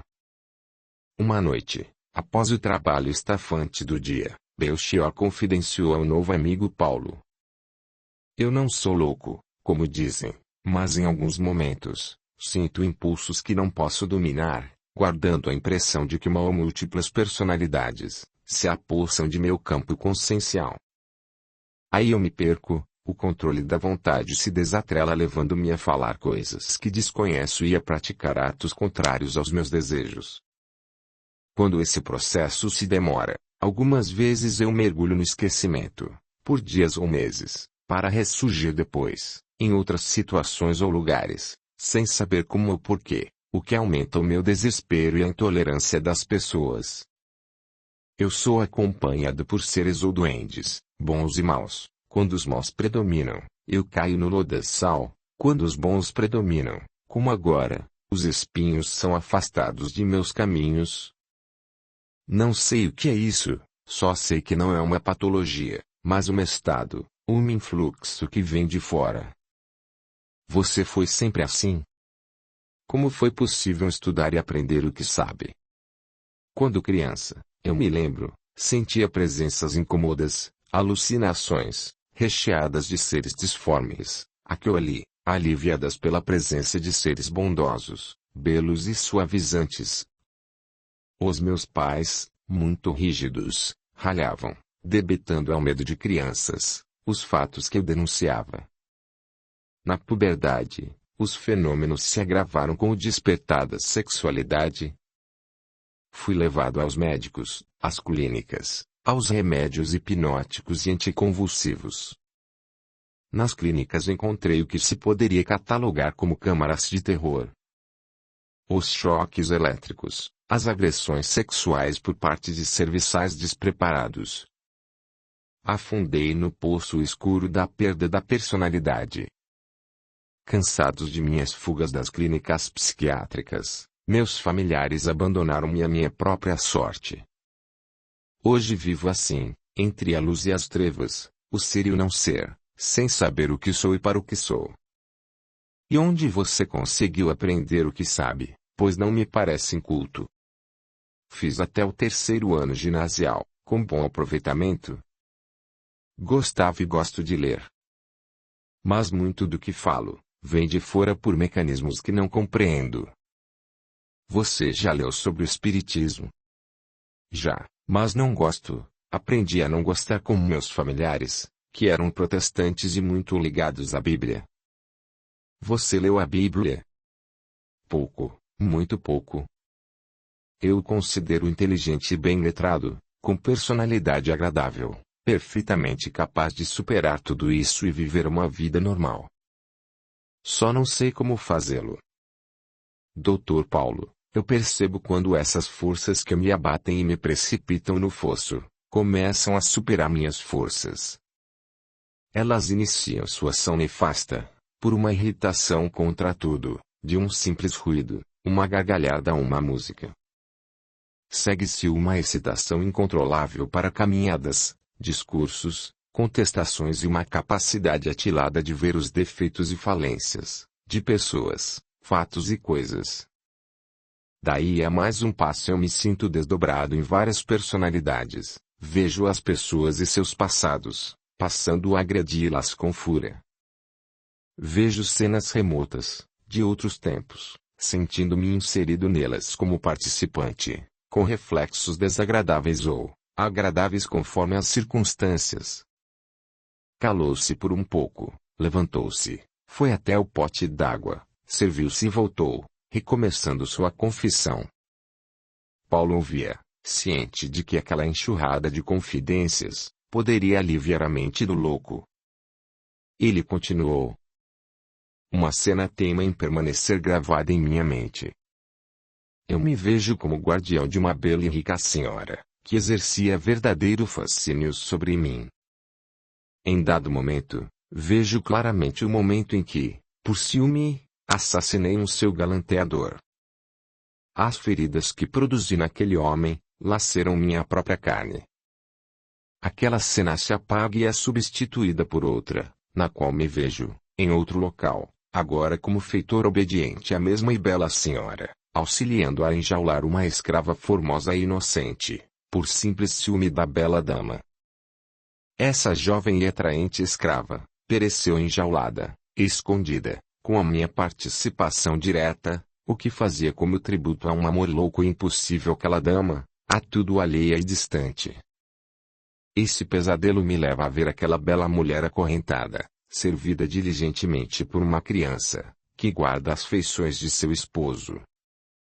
É difícil libertar-me do impacto dessa cena por algumas semanas, sendo o meu maior receio seu retorno ao campo de minha imaginação.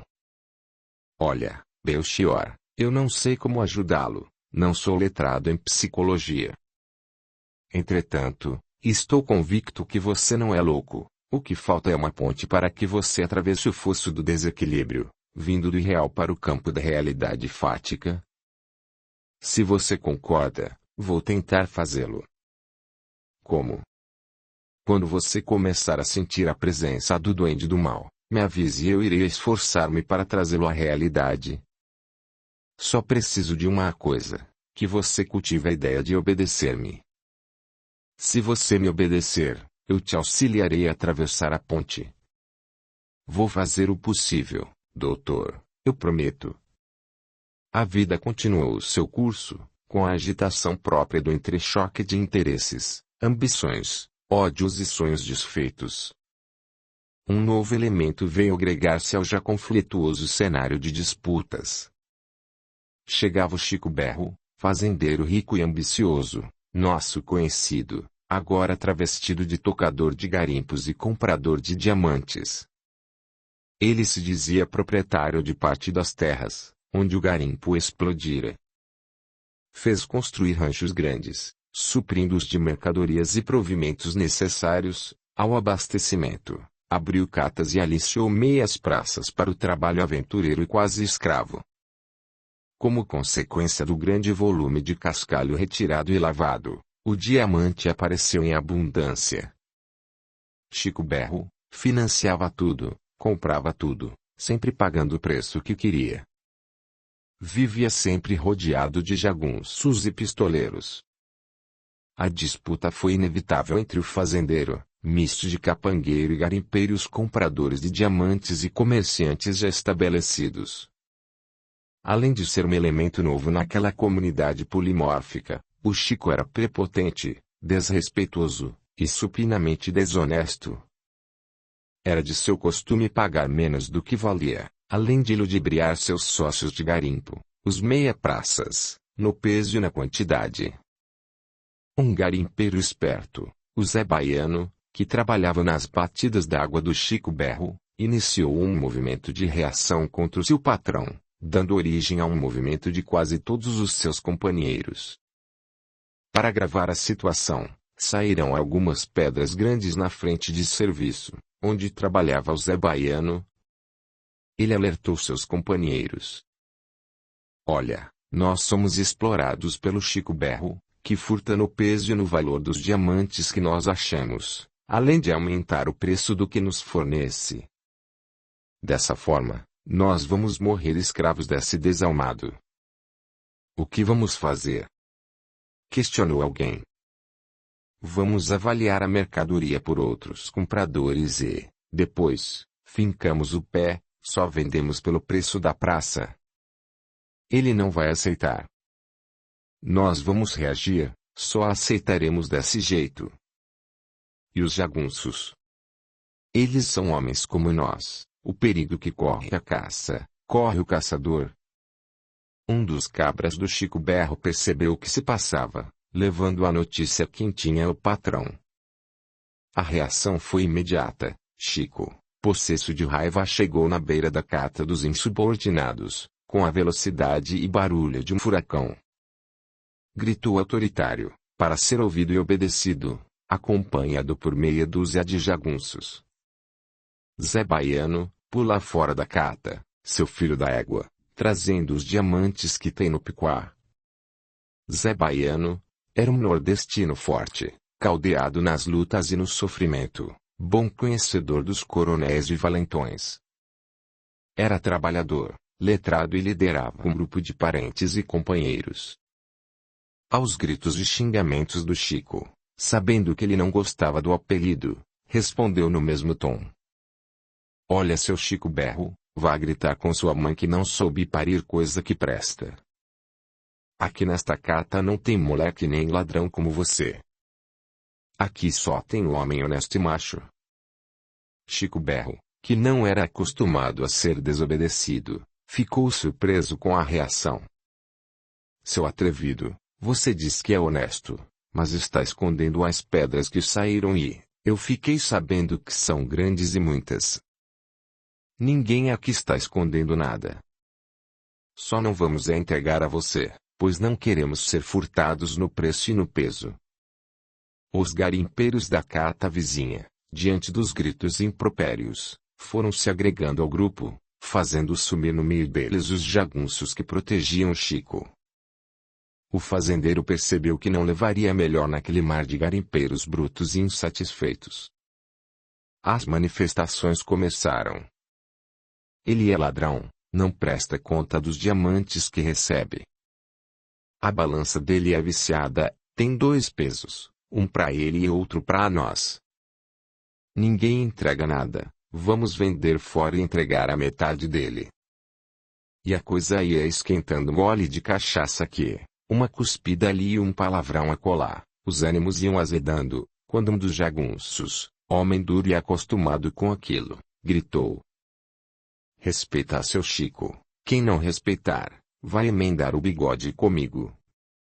Cala a boca, cobra de aluguel, senão, vamos te amarrar aqui. É mesmo, vamos descer o pau nesses cabras, gritou outro.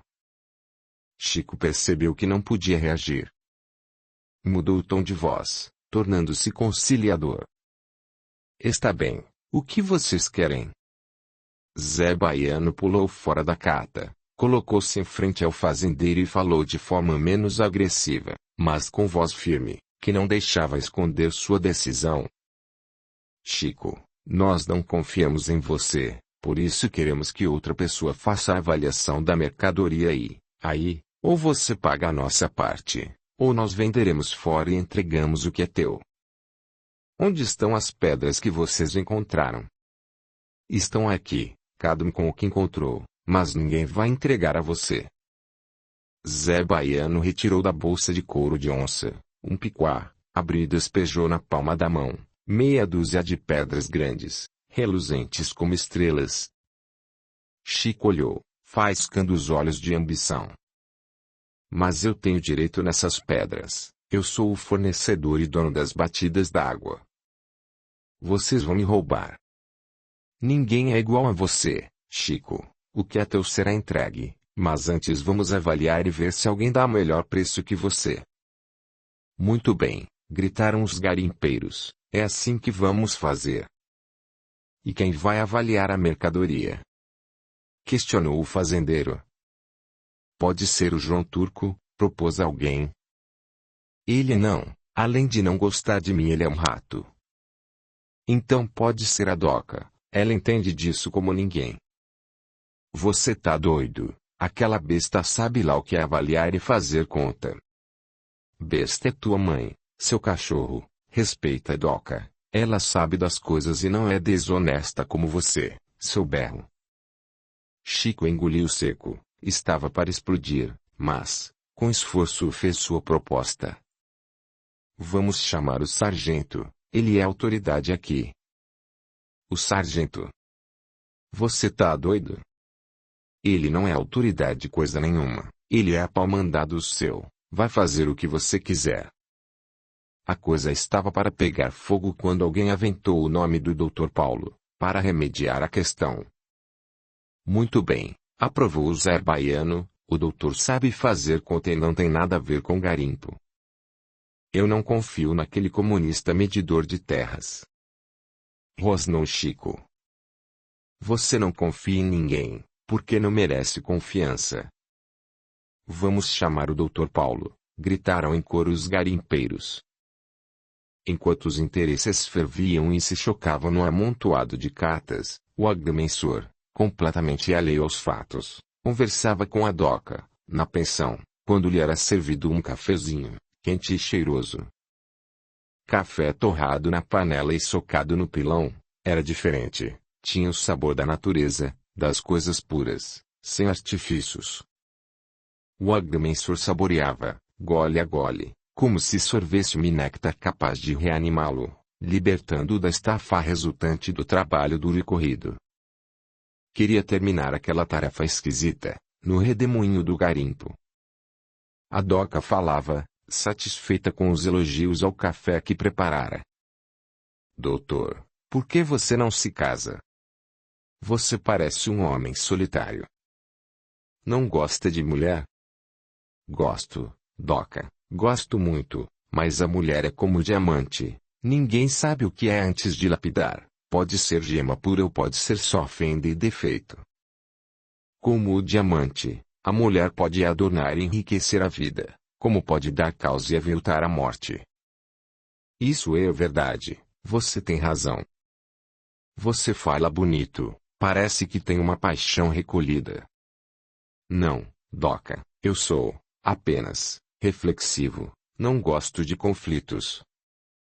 Conflito, doutor, a gente não gosta e nem desgosta, eles são como o vento, vêm e açoitam a gente, sem serem chamados. É verdade, eu sempre estou no meio de conflitos, que não me dizem respeito. Falando nisso, o Belchior, o maluco, já esteve aqui 2 ou 3 vezes à tua procura. Diz ele que a coisa, o duende ou sei lá o que, tá rodeando ele pra pegar. Como é que você vai fazer? Sei lá, vou procurar animá-lo para reagir.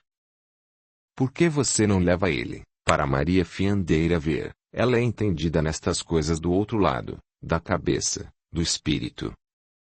Eu não acredito nisso, mas como aprendi no sertão, quem está perdido não escolhe caminho, toma o que está na frente. Vamos lá, ver o que acontece. Falavam, quando o amplo galpão foi tomado pelos garimpeiros. Paulo e Doca, ficam aturdidos pelo inopinado da visita não esperada. Que diabo é isso? O que vocês querem aqui? Interpelou a dona da pensão. O Zé Baiano adiantou-se comunicando a decisão de pedirem a intervenção do agrimensor, na avaliação das pedras encontradas. Doutor Paulo, nós precisamos de uma pessoa de confiança, para avaliar essas pedras. Foi o senhor a pessoa escolhida, pois merece a confiança de todos nós.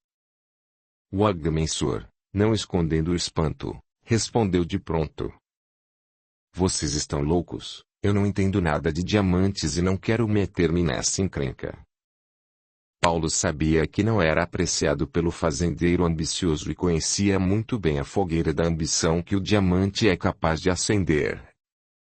Queria distância daquela história. Pensou consigo mesmo. Bem que Doca falou, que conflitos são como o vento, sopram sobre nós a nossa revelia. Zé Baiano voltou à carga. O senhor sabe fazer contas e pesar as pedras. É o senhor que tem de fazer isso para nós. Por que não procuram o João Turco? Ele entende desse negócio. Deus nos livre, ninguém aqui confia nele. Procurem, então, um faisqueiro. Eles conhecem o valor da mercadoria que compram e vendem todo dia. O faisqueiro é cobra de duas cabeças, ou puxa para um lado ou para outro. Chico Berro aproximou-se do agrimensor e, com tom quase amistoso, falou: Doutor, é o senhor mesmo que tem de acabar com essa encrenca. Receba as pedras, proceda à avaliação delas, para que eu pague a parte dos garimpeiros. Cada um vai pagar o seu serviço. Doca, a dona da pensão, pessoa respeitada pelos garimpeiros, interferiu na conversa. Doutor Paulo, é você mesmo que tem de acabar com essa bagunça. Não existe dificuldade em avaliar diamantes. Classifica, pesa, chama um faisqueiro e ele dá o valor, tudo às claras, sem nenhum perigo de erro. Está bem, eu vou fazer o que for possível. O agrimensor mandou chamar um faisqueiro, tipo comum nos garimpos, que vai diretamente às frentes de serviço comprando as pequenas pedras ou intermediando a venda das grandes para os capangueiros, que são os grandes compradores e que nem sempre estão presentes. À vista de todos, iniciou aquela tarefa singular em sua vida. Após a avaliação, Chico Berro começou a armar as suas costumeiras negaças, oferecendo pelo lote de cada garimpeiro, menos da metade da avaliação. O parceiro não aceitava e lá vinha o Chico com sua proposta desonesta, prometendo vender sua parte por aquele preço, pois bem sabia que os garimpeiros não dispunham de dinheiro limpo, em espécie, nas mãos. O Zé Baiano engrossou. Você faz essa proposta, porque sabe que não temos o dinheiro para pagar a tua parte. Mas nós não vamos vender. Se quiser as pedras tem que pagar o preço justo. Preço justo é aquele que a gente encontra pela mercadoria, não é o que a gente quer. Mas isso é quando a oferta vem de pessoa honesta. Mas eu sou honesto. Você é que é desonesto, assolando os garimpeiros contra mim. Quem toma terra de viúva, compra trabalhador de gato e esconde diamante dos meia-praças, não é honesto, é ladrão. A garimpeirada explodiu em gargalhada. Muito bem, Zé Baiano, gritou alguém, no que foi acompanhado por grande parte dos circunstantes. Ladrão é sua mãe, me respeita seu moleque, gritou o fazendeiro. A coisa começava a engrossar, obrigando o Dr. Paulo a interferir. Ouçam todos. Eu fui convidado para intermediar uma solução e, não, para alimentar uma briga.